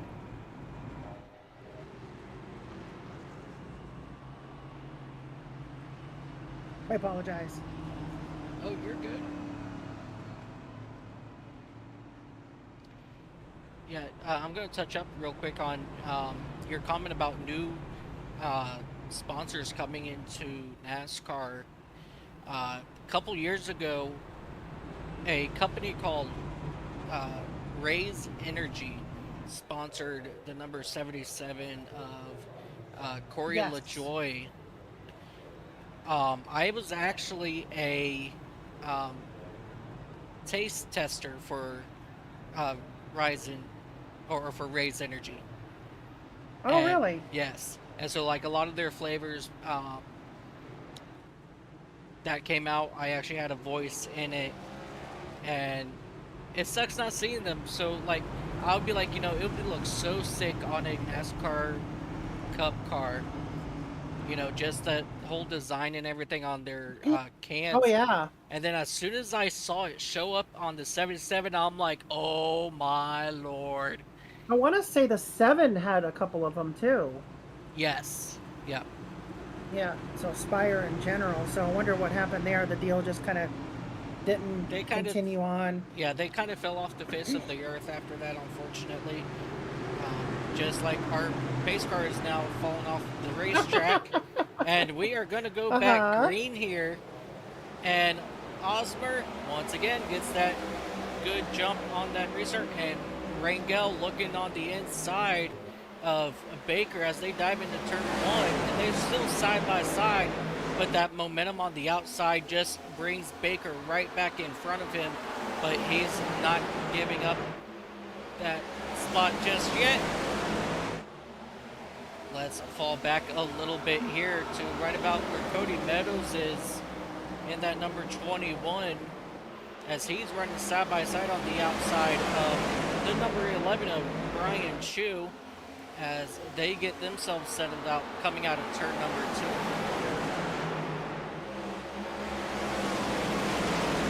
And the driver of the 21 and the 12, those guys are actually close friends. So the Cody Meadows and Delgado, and they're running kind of nose to tail there on the outside line around Brian Chu. Danny Solo there to the inside with his teammate behind him and a friend, Swedish friend there in the 16.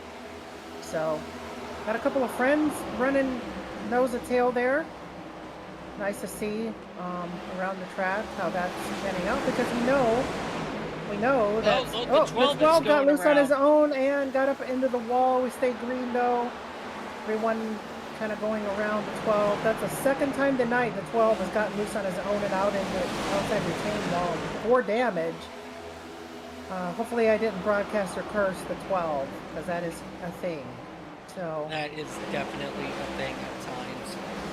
So, as he starts having some malfunctions with his radio signal inside that number 12 machine, might have knocked a connection loose or something in the cockpit of that machine, but it looks like his radio connection just fixed itself, as he did have an issue there for just a moment.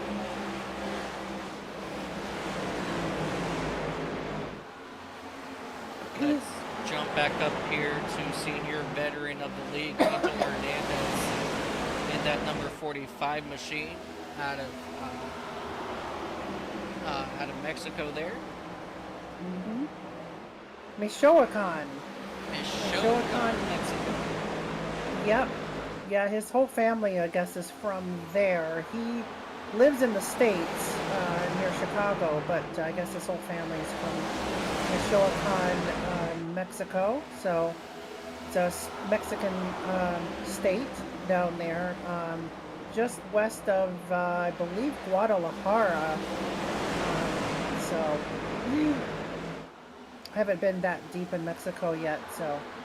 But I know that that part of Mexico is super beautiful because it's up in the highlands and it's not deserty, it's more foresty, cooler weather, a lot of agriculture, and a lot more hospitable as far as the weather is concerned, so.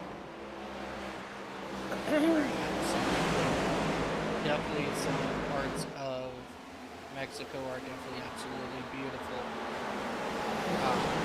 I actually have a VR headset, and I found a app that you can pretty much travel to any location. And, Oh, wow. And like, you can just, like, if you want to go, say, to that part of Mexico to where he's from, you can, find that city on the map that it has, and you can be placed down kind of like in Google Maps how it has the street view, and it'll place you right down on the street, and you can stand up, look around. It is absolutely phenomenal. That's my part of traveling. And I bet the technology is going to grow so much that you can virtually travel to a live location, I bet, someday. I bet that's just the tip of the iceberg. Yeah. And that's going to be actually kind of scary because we don't want anyone virtually entering our homes, places of work, and private places and things. So hopefully it doesn't get too advanced, but I'm sure if they were to do something like that, they could make it so you can't enter, houses and stuff like that. Invisible fences, kind of like in Grand Theft Auto. There's Yes. only certain buildings you can go in. Yeah. Right. Yep. Yeah, I've actually been heavy into GTA this last month and a half, playing in a most wanted role-playing server. If anybody plays, it's a fun server out there. A lot of cool guys, a lot of awesome police department they have. Actually just got promoted in the police department in the server, so I'm part of their San Andreas State Marshal Division. Oh, wow. No, I am not a cop in real life. I just play one in a video game. This time last year I was in a village called Put-in Bay, Ohio, up on the island. This time last year. Oh, we have an incident. That was Miguel Rangel in the number 8 machine. He's fallen back since I pressed the caution button, but for some reason it didn't throw the caution. But we stayed green nonetheless. Yeah, Miguel Rangel now all the way back in that 17th spot since this last restart. He was up in 3rd. And through our little chit chat there, I didn't realize that he fell back that far.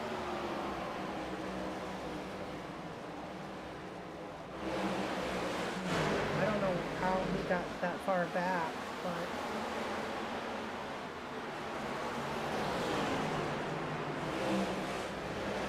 oh, we have definitely a caution spin here. The 51 and the 8 both involved. Not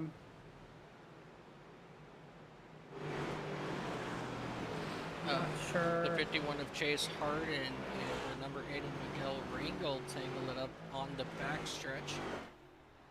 Let's go back here and let's take a look and see what happened on the back straightaway between these two drivers. As you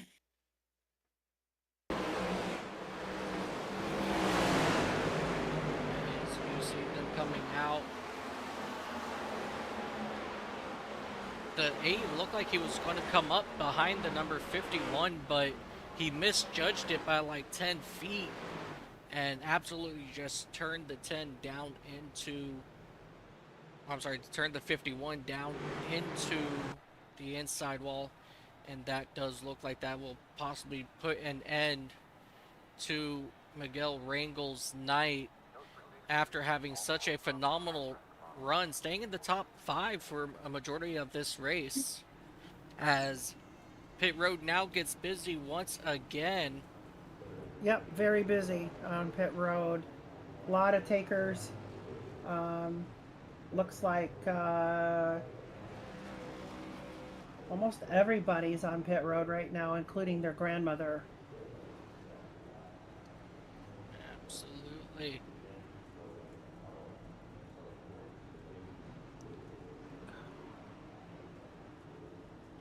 As we have a The lot of 40 car, what happened there? Like the 40 is... see what happened there. 40. I believe he might have been the lucky dog. Unless it's something Yeah, else but happened. he spun. Oh, he spun him coming off of pit road. Oh, Cody Meadows just spun as well.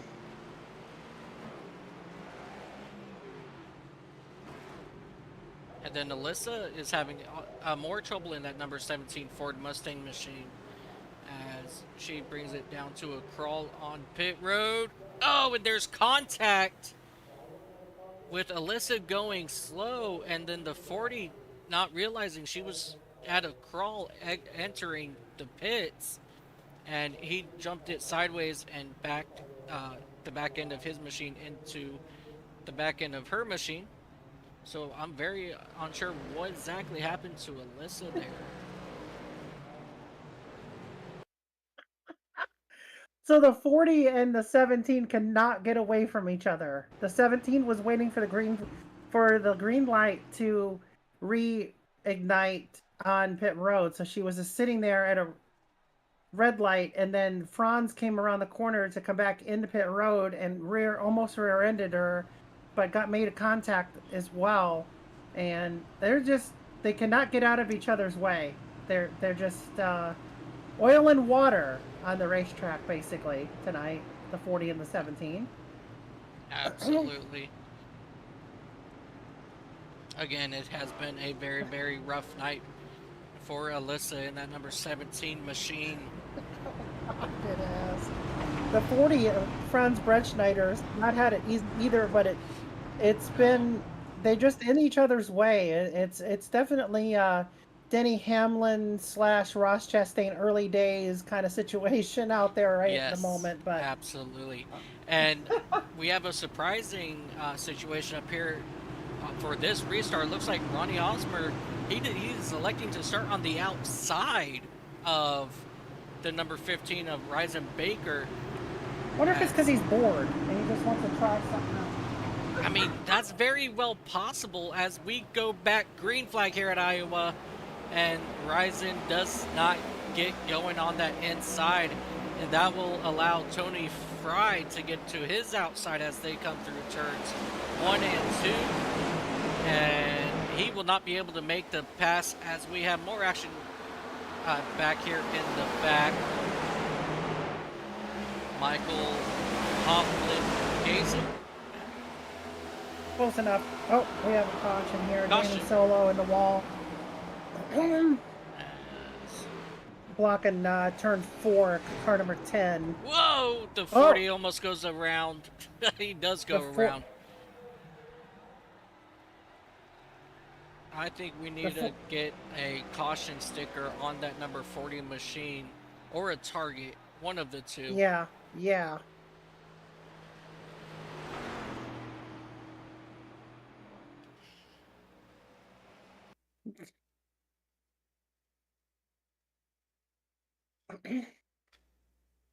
Let's come back here, take a look.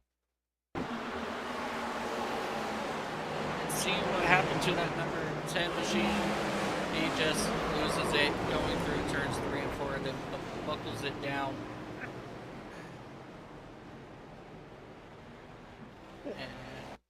So now the 10 and the 40 are conversing, and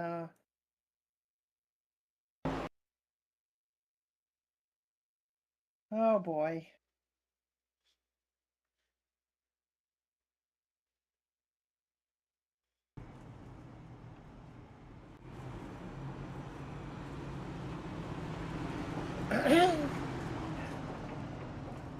Here we go.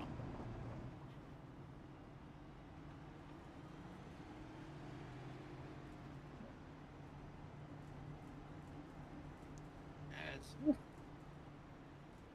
you see here, the number 10 down at on pit road once again, getting damage fixed on his Chevrolet machine.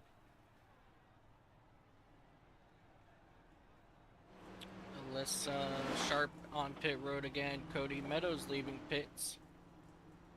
Hometown hero Emily, she's leaving pits here as well. Mike Iskandar,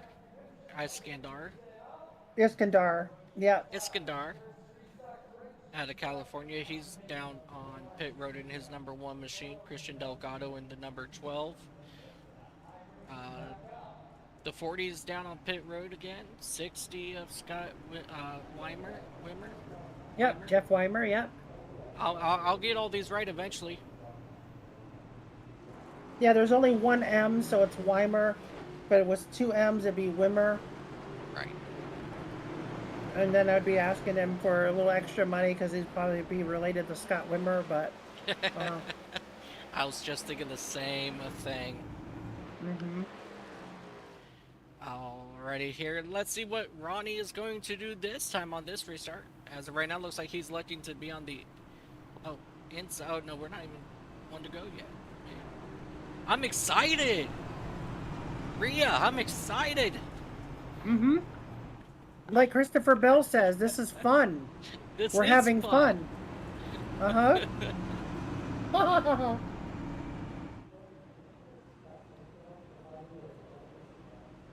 And just in case if nobody's been paying attention, we are coming to a lap 160 out of the 233 laps here. So we're going to decide, I'm going to make an executive decision. We're going to give the 44 at EOL, no, I'm kidding. $10 if he can come all the way back through the field. He would be like, challenge accepted. Ronnie has put on an absolute blast of a show today, leading the most laps. Probably has the fastest lap.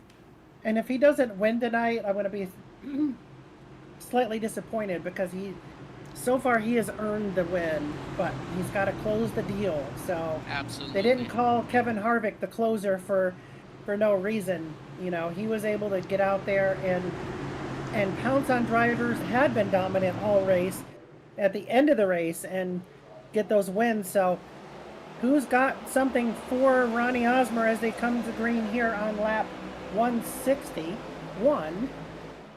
So we're going to wind this one down. We got about 68, 69 laps to go. Should be able to tick them off here pretty quick if we can stay green. Oh, the 12 car just got yeeted. 12 car, he is going to... He's going to throw it into reverse.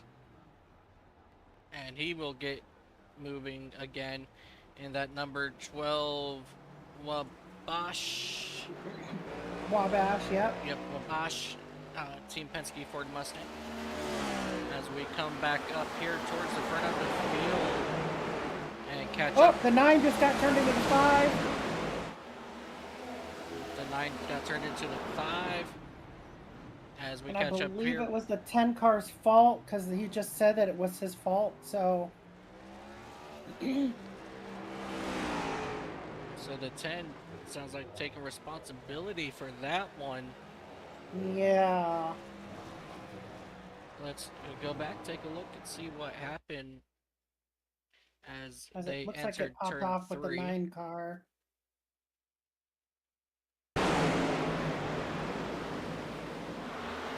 So it looks like, yeah, the 9 just absolutely got dumped. And Yeah. that turned him straight to the outside wall into the 5. And the 5 just letting it roll through turns 3 and 4 there. Very tough night for Bob Wyckoff in that Oh number my God, 9 he's been involved Napa. in like 3 accidents at least.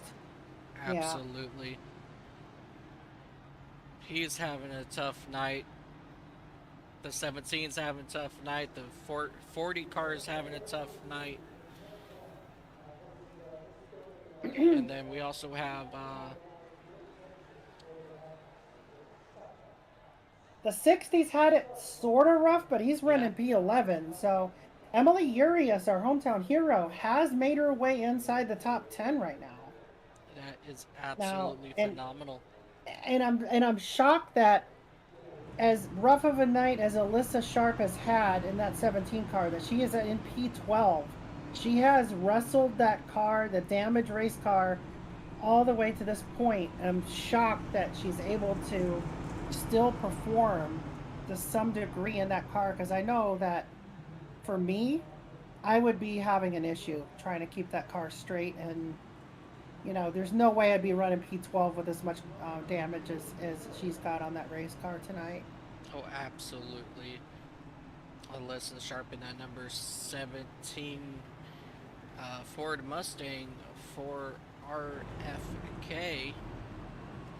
She's definitely going to need to get some bodyguards for that car if she's going to keep it up front. I dare you to try to pronounce her hometown.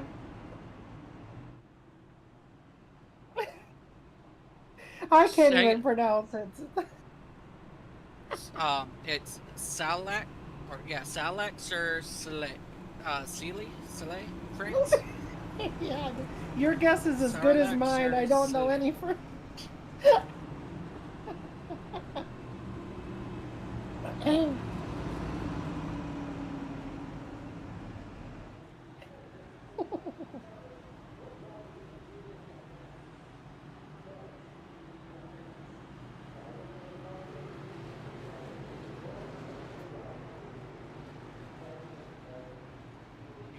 We will tell you guys right now.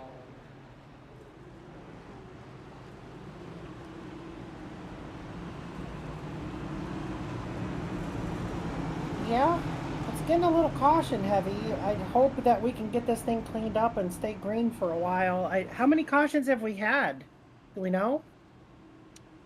That I actually don't know, and I don't.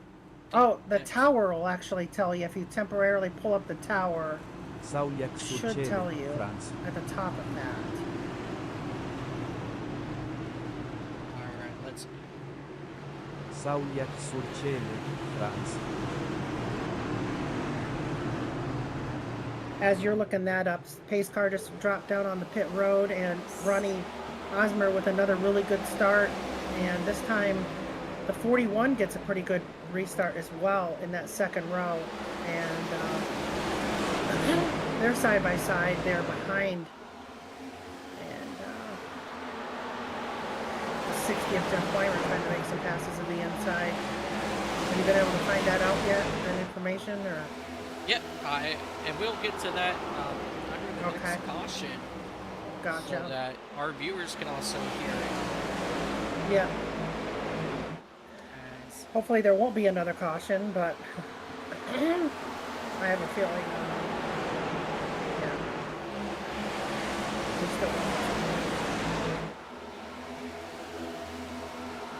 Yeah, a lot of action going on right now, especially between Alyssa Sharp and the number 60 of Scott Weimer. They were running Jeff side. Weimer. What did I say? Scott Weimer. Oh my You said God, Scott. Oh! The 66 just got moved. I don't know. Was that a wreck, though? Nope, they kept it straight. Wait, contact on the front straightaway between the 66 and the 1, but they keep it going straight. And they are able to separate themselves here on the back straightaway. As we have more action going on in front of them between the number 10 of Danny Salo and the number 6 of Zach Phillips Sr. Zach Phillips, he's had a up and down day as well, getting caught up in a couple incidents himself. Zach Phillips, he's a sophomore here with the lead, and he is out of Adrian, Michigan. Yep, just about an hour away from me. I And think, geographically speaking, he's the closest driver I've got, like, mileage-wise, to me, so. that's absolutely awesome. I broadcast another league right here on the iCast Racing Network called the Fast Action Racing Series, and one of their drivers, Eddie Hawks, he's 20 minutes over in Sanford. Oh, we have a spin to Mike Iskandar to the inside.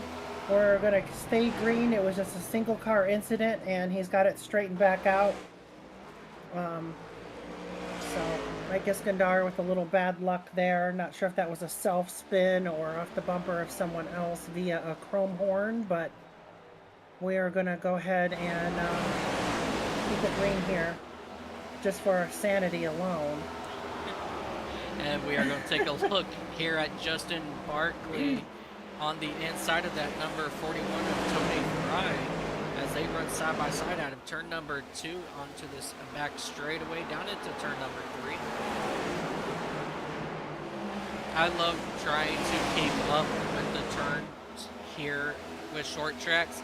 So I'll be like, they're going down in turn number 1. Nope, never mind, they're in 3 now. Bristol's fun. I love broadcasting Bristol. It's a lot of fun to do.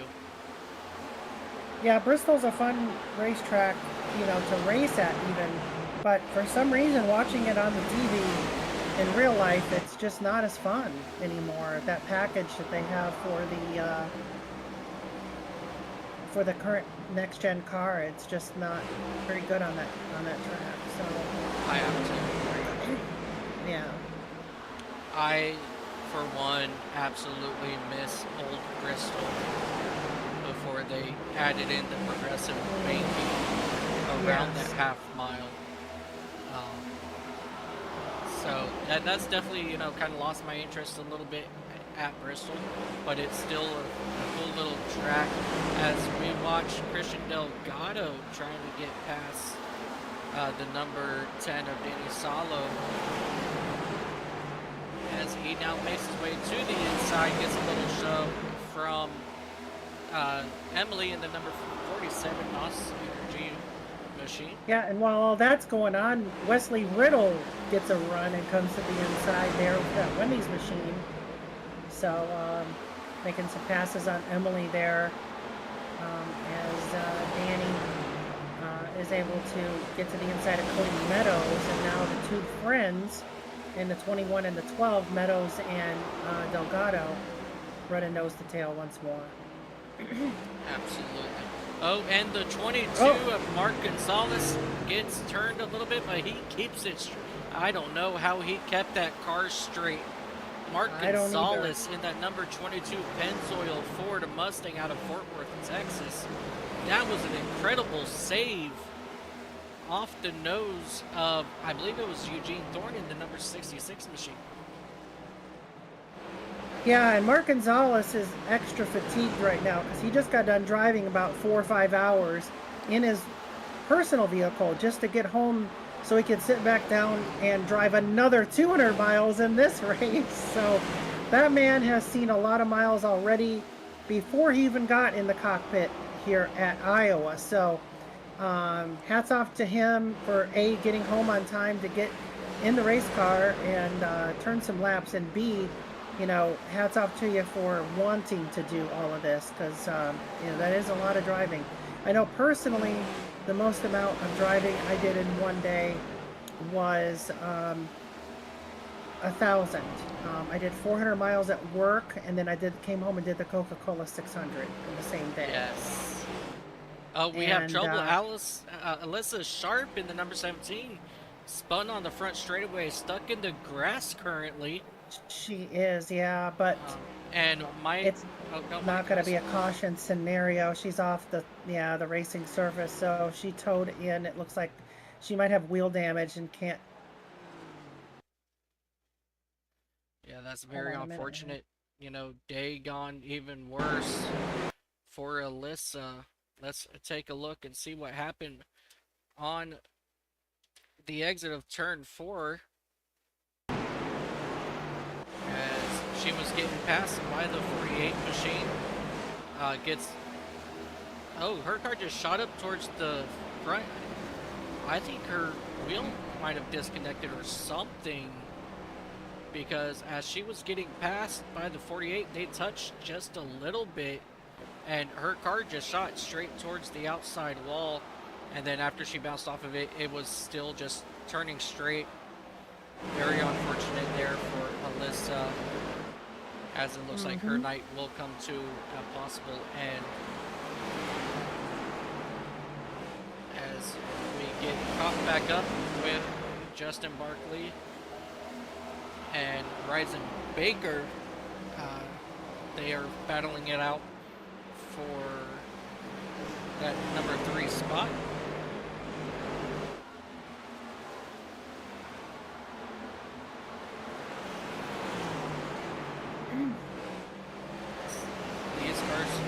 These drivers have now decided, all right, it is time to cool down just a little bit.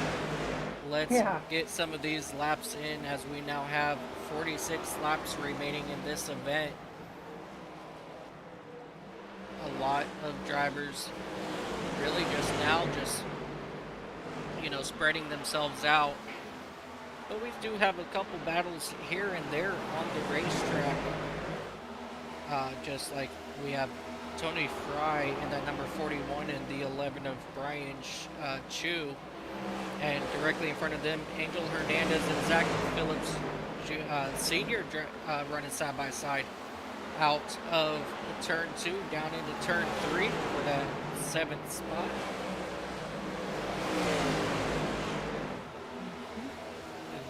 We have Ben Green now for maybe a good 20 laps or so, as these laps continue to tick away, as you see the 5 car bounce up into the wall. He's got a lot of damage on that race car from that earlier incident, and he's doing everything he can just to hold on to the car, salvage what he can out of his more disappointing night, and just trying to stay out of the way of the leaders too, it looks like. So Big trouble. Crash. The 6 car goes around, keeps it straight. The 45 keeps it straight. In the wall too, but and into the wall. I threw the caution because there's a lot of significant damage between those 2 cars, and one of them was completely sideways, so I was thinking it was going to be a little bit more of a pile up. I wanted to go ahead and throw that just for everyone else to be kind of checked up too, coming up on those slower vehicles, but there's a lot of damage on those cars. Absolutely, as the field catches up with the pace car here on the back straightaway. That was absolutely the right call by getting that caution out, because The 6 and the 45 both have a lot of damage, especially the 6 being slow. And right, they were coming up on that number 5 machine that just got into the wall, and it was a little bit of a cluster on the back straightaway. That brings out this caution. we are working our 13th caution of the race. That's a lot better than 25 last week. I think these drivers are saying, hold my beer. Yeah, don't do that, please. A lot of great fun here on the iCast Racing Network, ladies and gentlemen.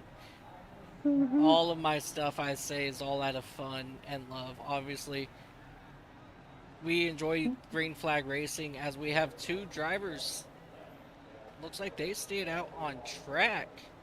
Mark Gonzalez Gonzalez, in the 22, yeah. and then Cody Meadows in that number 21. This is a very Teammates interesting there out call. of the Penske stable. Yeah.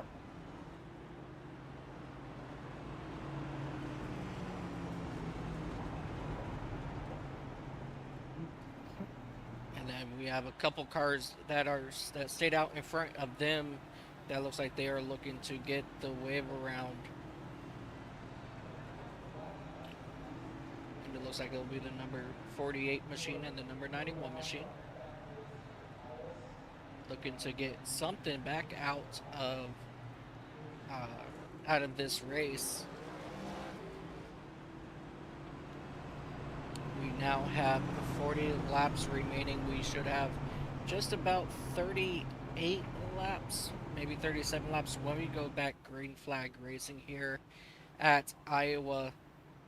And let's just do a quick recap of, this race so far. We have seen incredible racing for a lot of these spots early on with Ronnie Osmer, taking on the pole in his first race, and so far he's leading the most laps, and I think he will lead the most laps today, even if somebody else were to take over. He's had a really good day today. Also, Ryzen Baker in that number 15 for RWR Racing, Rick Ware Racing, at Yeah. Grand Traverse, Michigan. He's having a good day here as well. Our biggest mover currently is Mark Gonzalez with 36 positions. Yeah. Our race leader, because he stayed out this time. But I think the biggest Michael mover, Haflidason as well out of Sweden. He's up 31 spots. Davey Hendricks up 32 Yep. spots. So a couple of guys here that leapfrogged the field earlier this evening are electing to stay out again here for track position, just to try to hold on to their spot and hopefully, can make something happen here in the closing laps as we go back to green and a new race leader. and Mark Gonzalez brings the field in that number 22 machine down into turn one, as Justin Barkley in that number 19 machine quickly is looking to make his way towards the front of this field as he goes on the inside of Mark Gonzalez, and they touch fenders exiting turn number 4, and that will put Justin Barkley out front in that number 19 Bass Pro Shop Toyota Camry. And we have Oh, we have a spin. He hold on to it though. Oh no! Single car. So yeah, that we're would, gonna keep it green. Gonna keep it green here. yeah, that was 45 of Angel. Yep. Angel Hernandez worked all that way up into the top 5 and lose it all those in cold one tires. corner. Absolutely. Yep. Let's catch him back up here with our third place driver, Michael Hoflidason. How do you say it?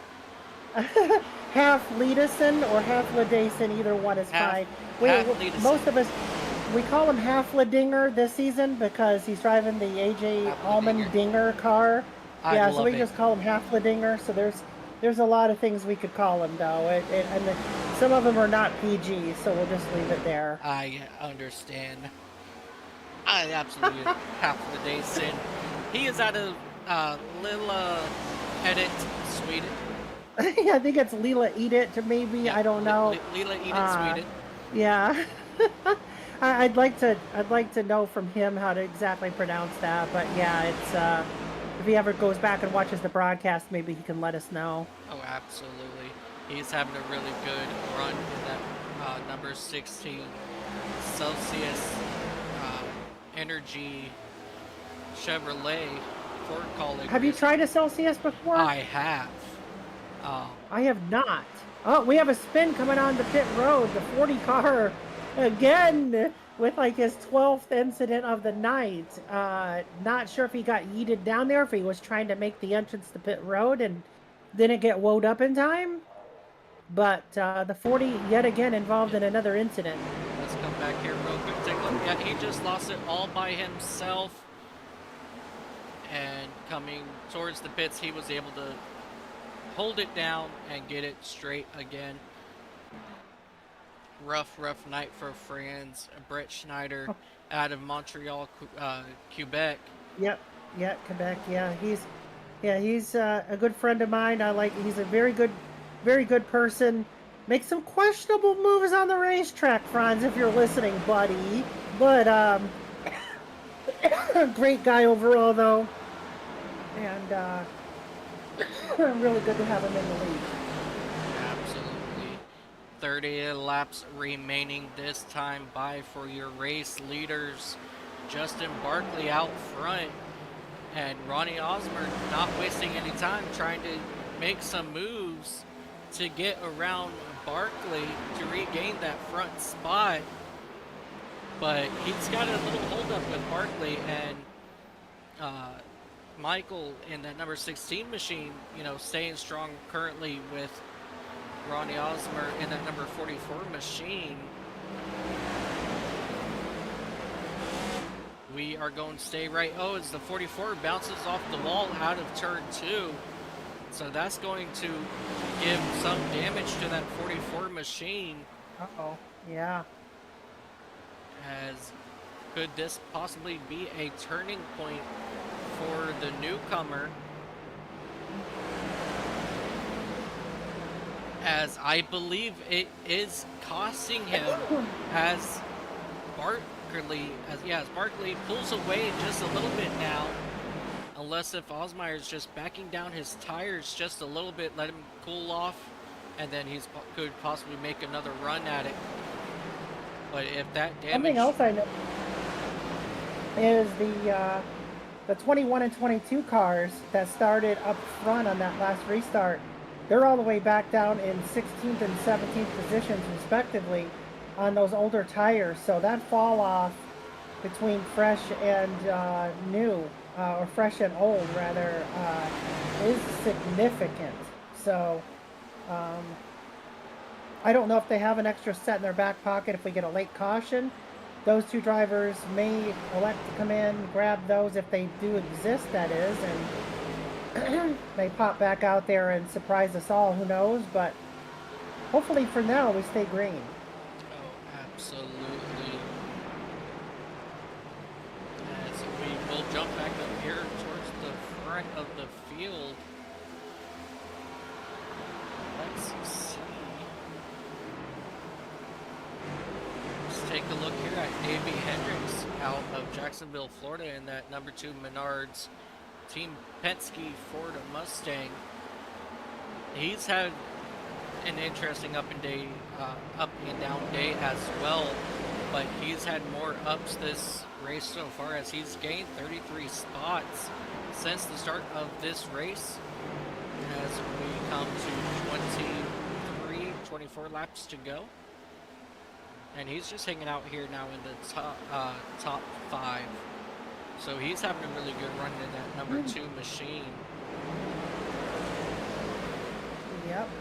It's like I would also Justin Barkley is going to try to defend his win and try to go for 2 in a row here at Iowa, just as I hope that Ryan Blaney will try to do tomorrow and get 2 in a row at this track. Ryan Blaney being my favorite driver in NASCAR, so we're going to see if Barkley can do it in the 19 car. We're going to see if Blaney can do it tomorrow in the 12 car. Absolutely. But, and Ronnie Osmer, he bounced off turn 2 wall once again. oh And man. so that is opening up the gap to almost a full second ahead to Justin Barkley. So it looks like he is struggling. He gets in the wall once again out of turn 2. And that allows Michael Offleden. Oh my lord! my Hafledinger. Hafledinger. Yes, go. There you go. There you go. That's fine. He's fine with that. I love you, Michael. I really do. I don't know. You might be the only one in the league that does, but Hey, us Michaels have to stick together. Okay? Go get him, Michael. Go get him in that number 16 Celsius machine. Let's go. Bring me a Wawa sub while you're at it and a Celsius. I appreciate it, sir. As he now looks to the inside of Osmer. This is the farthest back that Osmer has gotten since the green flag dropped this afternoon while racing. He's felt the deepest back he's gone was all the way back to that 6th spot after pitting and others staying out. But he's now getting passed on the racetrack in the last 20 laps. So this is not good news for that number 44 machine and Ronnie Osmer, who was very dominant early on in this race. oh, we have a spin in the back, but they keep it straight. The 2-car gets involved, but it was just he was a miraculous job of saving it. By the way, the 2 of Davey Hendricks, but yeah, fair enough. We're still going to stay green as we're down to only about 13 laps to go. So we'll see who's going to rise to the occasion here in the closing laps. We'll see if, hopefully we don't get a late caution. If we do, that's going to really shake things up. It really could put a lot of different drivers in the catbird seat. So we'll have to kind of wait and see how this plays out. But personally, I'm just hoping for green all the way. I mean, we've been a little too caution heavy tonight. I think these guys need a break from all those cautions and just stretch your legs here in the closing laps and just, see what we can do under green. Absolutely. We have just about 7 minutes remaining. If we are to stay green, as you see Osmer trying to get back on the inside of Hafledinger in that number 16 machine, but he's able to keep it in front as Ryzen Baker is getting a run by Craig Lautenslager in that number 77 minor Rickware racing machine. I think that's a neat looking paint scheme in that 77. I actually have that paint scheme on a die cast on the 4 car when it was a Stuart Haas sponsor. So I like that. I like that paint scheme. Yeah, I have the die cast up here on my wall. Wait a sec. Okay, so for Craig Lautenslager, I'm actually showing him in the 77, but I'm He showing is. 71 in my Oh. list. Oh, and we got issues here on the front straightaway. The Right, 3 oh, and the and the 40. 3 goes for a ride down into the infield. Philip Manzo into the inside wall. And we will stay green as he pulls his number 3 machine back out. Wait, onto the why did the racetrack. 15 just yeeted the 3? Wait a minute.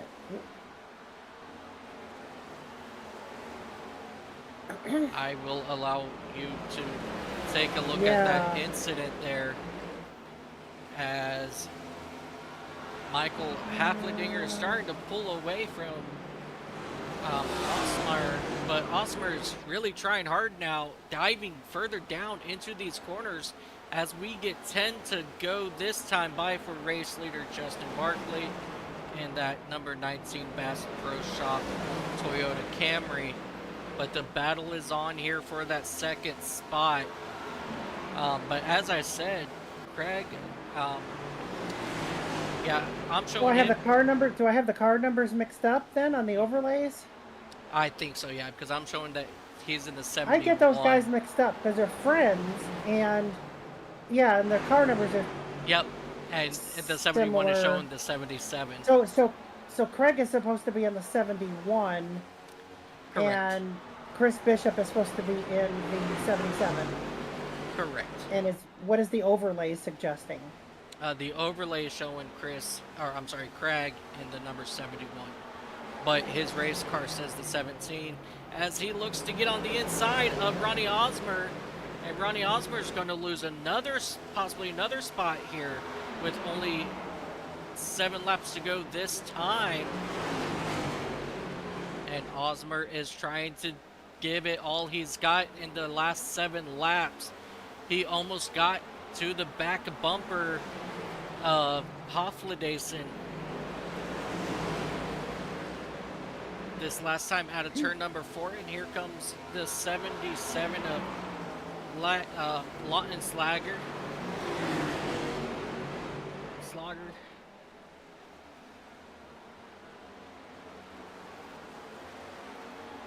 And things are definitely heating up here for that second spot. 3 drivers want it, but there's only 1 spot available. And right now the 16 has it as they exit turn number 2. And heavy dive bomb by 77 and 3. All 3 crash heading into turn 3. And the caution will come out. Wow. What an incredible turn of events. Yep. Chris Latin That was a big pile up right there. in the 77 went for a Hail Mary. And Ronnie Osmer was thinking the same exact thing. They ended up making contact. And let's go back and take a look with what happened entering turn number 3 there. 44 is going to come in and take tires. That's going to probably fix his tightness on the corners. Absolutely. As we gonna go a little bit slow motion here, as you see Craig diving down to the inside of the 44, and the 44 just doesn't realize he's coming, and they make contact, and then they slide up into the back end of the 16, and all 3 drivers head towards that outside lane. But they all keep it straight after that contact. No significant damage, which is very fortunate for all 3 drivers, as that could have been really bad for all 3.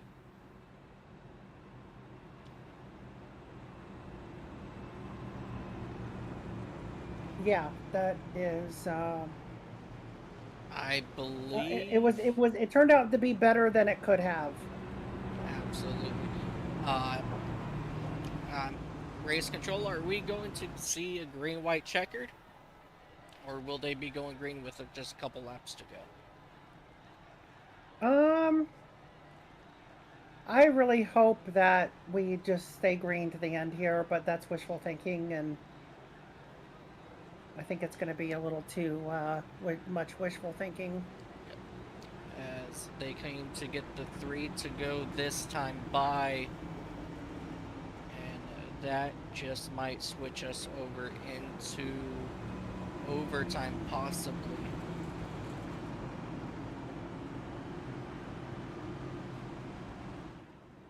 The number 44 now in that number 5 spot. And look who's up in the number 4 spot, ladies and gentlemen. Emily Urias has worked her way to that number 4 spot in her number 47 NOS Energy Chevrolet. She's having an incredible finish for her home track run here. Yep. You know, she's looking to better this position here. So she'll be starting on the outside of the number 2 of Davey Hendricks as they get everything lined up, and we are going to go green, white, checkered for the first attempt. And how many attempts at the green, white, checkered do we have? 3. 3 attempts. Alrighty. And that never changes, so yeah.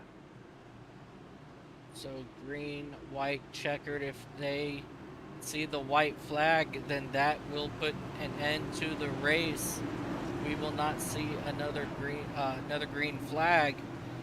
as Justin Barkley in that number 19 machine with the number 77 of Craig Lautenslager on the outside. And Barkley will bring them down to the restart zone, hopefully for the last time. And the green flag is out. Barkley gets an early jump. And Craig Lautenslager, he will dive down into turn 1 right behind him, as we have one driver go way up high and a lot of contact here in the back. They're running 4 wide on the back straightaway, 3 wide heading into turn number 1. I am kind of scared to come back. White flag is in the air. A lot of contact back here for the number 5 spot. 3 We're gonna wide. keep it green all. We're gonna no matter if they're wrecking or not. We are gonna keep it green, ladies and gentlemen. Heading out here, we have 3 wide situation for the lead. The final lap, the 44 of Osmer looking to make it flag to flag. He will take the win in his first run, ladies and gentlemen. Rodney Osmer wins here at Iowa for the Hawkeye 200. And a big crash at the start-finish line for about P13 back. Yeah. So a lot of cars broken. Yeah. Wow. Let's go back and take a look at the madness here on the final lap. First, we are going to take a look.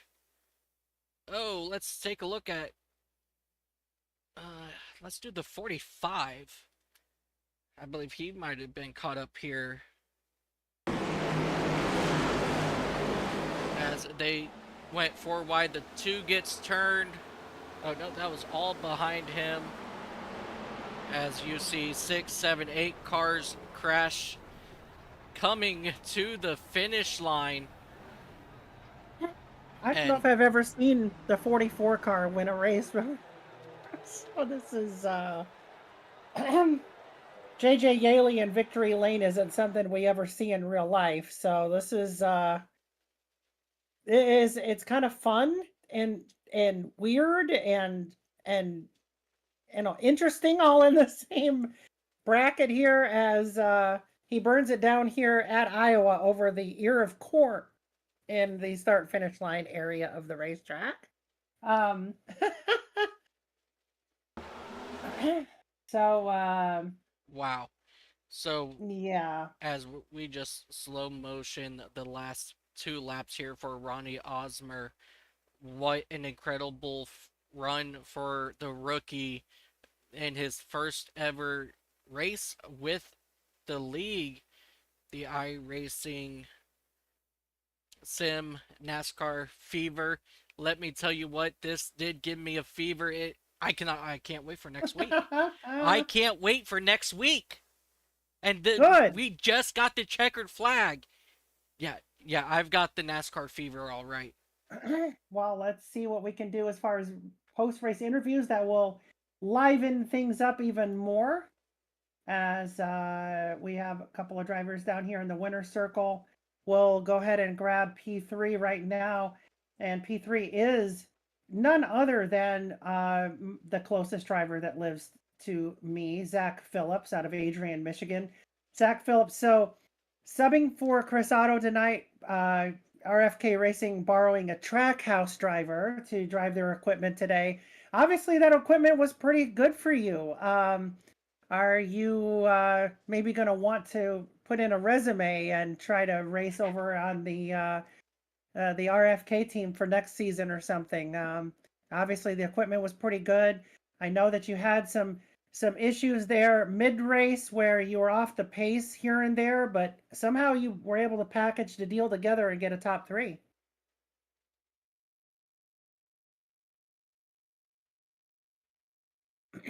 Zach, you there?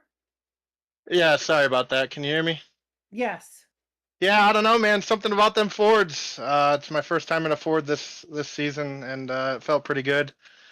Yeah, the bottom of the track just felt like it kept getting more and more grip throughout the course of the race, and we were able to make a really good run there on that green-white checkered. Like you said, we were off the pace about halfway through the race. didn't like how the car was feeling and handling. I felt like the tires were running really fast, getting really hot. But then we had that long run, and I started gaining some spots. We had some good pit cycles, gained a lot of track position on pit road. And then that green white checkered happened. I knew if I could get to the bottom and stick it, that I could pass a couple guys. Didn't know I'd go from ninth to first, but it was a fun race for sure. Cool. So I'm sure you've got some momentum now going forward. Are you, going to just continue to run part time, or if something full time opens up, are you going to try to jump for that? And what do you think you're going to do the rest of the season going forward? I mean, given today's performance, I really wasn't pushing for anything serious in Cup, but after today, I think my confidence is back a little bit in this series. So if an opportunity presents itself, who knows? We'll see.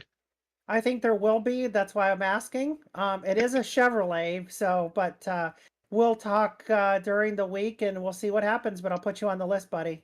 Absolutely. I'm looking All forward to it. right. Good top three. Any shout outs you want to give before I let you go? Yeah, shout out to my teammate Alyssa. I know she had a tough break in the race. She had a really fast car. It's really heartbreaking to see her finish like that. But shout out Alyssa. Indeed. All right, buddy. We'll talk to you again later on this week. Yep, thanks guys. All right. Mike, I'm going to let you talk to the dinger. I'm going to bring him up. I'm going to try to knock these points out for you so we can at least see where we're at. I'll let you go ahead and take this one from start to finish and while I do some points. Alrighty, that sounds absolutely wonderful. All right, ladies and gentlemen, we have our second place finisher, Michael Hoflidason, Haflidason, in that number 16 Celsius for Colleague Racing. Michael, you had a phenomenal last half of this race. For the most part, you started near the middle to the rear of the field, and just slowly throughout the day, you started making your way to the front. You did have an awesome performance. What did you think about? What were your thoughts coming to that green white checkered at the end? I was kind of pissed at that point. Obviously, just been spun. Lucky we got the caution there. And then noticed that a few people were still out on old tires, so I knew it'd be chaotic. And I was right about that. A little bit annoyed that I now know that there was enough gap for me to go down to the new asphalt and probably make the corner much better than I did and maybe get the win. But I mean, P2 is still a good result considering lap 1, turn 1, I got 2 minutes worth of damage. So that's why I lost the back so much in the beginning. Yep, absolutely. With that kind of a issue early on, especially just in the first couple laps of a race, it makes it for a very long day. Um, after your incident early, did you think you would actually be able to make your way back up to the front after repairing all the damage? Honestly, it's a 50-50 chance. Like I know I have the speed to be up here, but usually I get taken out pretty early on. Or take myself out. It's 50-50. It's 50-50, I got you. And something me and Rio were going back and forth on before we let you go. We show your hometown as, is it Lilla Edit? Or how do you pronounce your hometown? It's wrong. It's actually Gothenburg. Oh, it's Gatlinburg. It's now. Gothenburg? Yeah. How come you told me it's Leela Edith or whatever? I think Solo told you that. Oh, was he trolling when he told me that? 100%. Okay. How come I'm not surprised about this? Okay, so probably I will totally I was change 5 as that now well. that I know. Okay, so you were from where Volvos are made. Yes. Lucky. Always say Okay, best. I want to call you names, but lucky. Come fight, man. Come fight. With that, I'm going to go ahead and break up this fight before it gets started. Michael, congratulations on your second spot in that number 16 Celsius Energy Machine for Colleague. Good luck next week, and we will chat at you later. Thank you. Have a good one. Have a good one. Alrighty, ladies and gentlemen, it is time to bring up the rookie. the newcomer, the one, the only, Ronnie Osmer, in that number 44 New York racing machine. Very underfunded equipment in Victory Lane on behalf of JJ Yaley. How in the heck did you do that? Here we go. Let's see here. Yeah. Ronnie Osmer in the number 44 machine out of Pearl River, Louisiana, making your debut here in the iRacing Sim NASCAR Fever Series. Welcome and congratulations on your first win. Did you expect your day to turn out the way it did today? Thank you very much. I expected to run pretty well. Then, I didn't know what I was getting into with this league because as his first race, like you said, and I've only run one Xfinity race as well. So, based off the Xfinity race, I felt confident that I could at least run up front, and I hadn't done any laps on the new Iowa since it got rescanned. So I was ready to find out what I could do. Absolutely. Yeah. Real. So your first race with the league. First question is, what'd you think of the league? And you can be honest. And then B, will we be seeing you again soon? Are you looking to go part-time, full-time, or are you going to run for the hills at this point? What is your overall consensus? I definitely enjoyed my time. There's some good racers in this league, and there's some interesting characters as well. Right. That's every league, Yep. and I definitely had a good time. I luckily had a weekend off on the job, so whenever I get a chance, I'm try to run when I can. Interesting, but good as well. So yeah, part-time it is for you due to work. So yeah, I mean, I think that might have been the first win for the 44 on behalf of JJ Yaley in underfunded equipment. So that had to be fun just to put a back marker up in victory lane. I know it was super fun watching you burn the house down on the ear of corn with that bright yellow car. Something that, on Sundays when we watch NASCAR is always somewhere in the back getting lapped and lapped and lapped again. So you instead were lapping cars in the beginning of the race. So the tables turned here at Iowa. So that was super fun to watch. You definitely earned the win. Hands down, you had the dominant car. I'm happy that you did get the dub because although Justin Barkley is a defending winner, he was strong there at the end. And you can make an argument for him deserving the win too. But you overall had the best car on the track. I'm glad that you were able to come down, get fresh tires, get back out there, get rid of that tight race car that you had there in the closing laps, and actually, get out there and get a win. He would have got the win. Justin would have got the win if that late caution didn't come out. So you caught a lucky break there. I'm sure you're happy about that. I know Justin's not. But anyway, I'll let you go on that note. But before we do you have anybody you want to give a shout out to and help celebrate with tonight? Shout out to you guys broadcasting and running this league. Well, I appreciate it, man. Yeah, 5 years going, 10 years strong. So appreciate you being here as well, and hope you celebrate tonight. Go out and do what you do, and I'm sure anything that you did tonight was better than working. Probably. Exactly. All right, my friend. We'll hope to see you again soon. All right, thank you. Yeah. All right. I am just finishing up a couple things here on my end. Do you want to go ahead and give us a rundown of tonight's finishing order? Yeah. Yeah, absolutely. I sent you the points, and I'll go ahead and go over this finishing order. And let's see here if I can pull that up really quick. Okay, so Ronnie Osmer, obviously, we just talked to him, gets his first career win in his first career ISNF Cup start. Michael Heflidesen to his outside out of Gothenburg, Sweden, is in P2. Zach Phillips Sr. comes home third in the 6 car. subbing for Otto tonight. Justin Barkley, our defending winner, still a very valiant effort, comes home fourth. Christian Delgado with a nice top 5. Good points day for the 12 machine despite early incidents. And his friend in his shadows comes home P6, Cody Meadows in the 21 car. Jeff Weimer, former teammate to Delgado, also comes home P7. Good run for him. Craig Lautenslager in 8th. Eugene Thorne in underfunded equipment comes home with a top 10 finish in P9. Mark Gonzalez in the 22 car. So good run for Team Penske overall tonight. Did really good with a lot of top 10 finishes for Fords and the Penske camp in general. Angel Hernandez with that late self spin there on fresh tires, P11. Still not a bad job for points for Angel tonight. Brian Chu, 12th.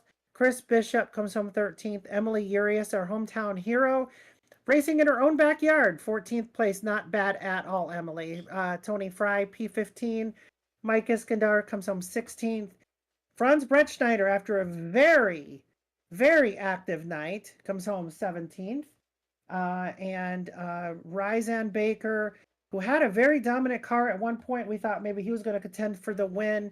Unfortunately, it went south a little bit there at the end for him on older tires. I think he used up his stuff a little bit too soon. P18 for that young man. Then we have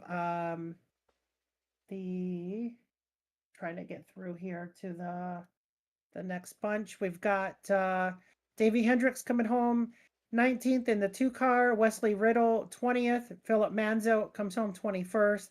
Steven Sear with a little bit of a contact incident there mid-race, 22nd for him. Larry Fairman 23rd. Joey Maines 24th. And Bob Wyckoff with tons of incidents tonight, 25th. Alyssa with more and more and more incidents, a lot of contact with the 40 machine. And so, unfortunately, Alyssa coming home 26th. Danny Solo 27th. Miguel Rangel in 28th. And then we have Chase Harden 29th. And Matty Forns 30th. Brock Hawkins 31st. Eric Jorgensen 32nd. And Andrew Miller 33rd. Charles Roberson 34th. Something happened with him earlier in the race. I think he got wrecked out. James Bowles had mechanical issues at home. P35 for him. Jacob Treat 36th. Alan Bergen 37th.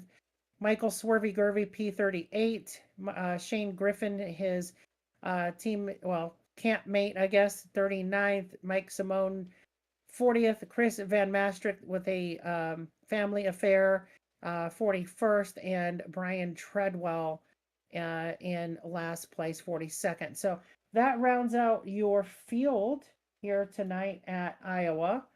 And I'll turn it back over to you, Mike. Alrighty, ladies and gentlemen, we're going to go ahead and take a look at the top 15 people in points. We have Justin Barkley having a phenomenal finish here at Iowa, and that will keep him on top of the point standings with 174 points in front of 3-time champ Angel Hernandez for that in that number 2311 racing machine. Chris Otto, Charles Robertson, Stephen Sear. Yep. Round out your top 5 there. Followed by Mark Gonzalez, Michael Haflidinger, Jeff Weimer, Christian Delgado, Brian Chu rounds out your top 10. And then to round out your top 15 total in points, you got Daniel Salo, Christopher Bishop, Emily Urias, Alyssa Sharp, and Nick Miller. He fell back a little bit in that top 15 in the points. So with that being said, ladies and gentlemen, do you have any final remarks for us here today? I do. And yeah, we'll be gearing up for the Glen next week. It's the Trapasso Memorial at the Glen because our fallen broadcaster of many seasons, Mr. Tony Trapasso, is always alive and well in spirit here. Is instead on the other side of the glass, um, reality wise, but he is from the upstate region, Finger Lakes region of New York originally, and that's where he was broadcasting the whole time for ISNF. And so forevermore, we have the Trabasso Memorial at the Glen in his honor. So that's where we will be next week, guys. The point standings that were just read off to you are unofficial. There are some bonus points for smashing that like and subscribe button here in the broadcast. So if you haven't yet, please do so. Hit that subscribe button, get a screenshot, throw it in the Discord channel in special events. I will then add your bonus points. You get 3 bonus points for that tonight. It's a one-time and only one-time deal, and I will throw those in there for you guys. And I appreciate your patronage here tonight as you watch the race unfold and the drama take action. So on that note, Mike, really was a pleasure working with you. I'm sure we're going to get better over time, especially with the overlays in the beginning stages of the race. But you and I both, we have some work to do, I'm sure, but we're going to just build from here and make something really good here for the rest of the season. Absolutely. Again, thank you so much, Rhea, for allowing me to come and do this with you guys here in the iRacing Sim Sunday, yeah, Sim NASCAR Fever, yeah, series. yeah, just ISNF Next Gen Cup Series. Yep. Yes, right here on the iCast Racing Network, powered by iRacing. That will be it, ladies and gentlemen. I am Mike Taylor, joined by the one, the only Rhea Ferris. Thank you so much for joining us, ladies and gentlemen, and I hope to see you next week as we go left and right at the one, the only Watkins Glen. Till then, happy time zones. This has been a production of the iCast Racing Network, powered by iRacing. Thank you for your continued support. Don't forget to like and subscribe for notifications for all of our live events right here on YouTube and Twitch. We would like to thank SDK Gaming for their production overlays that makes this event enjoyable. Until next time, happy time zones.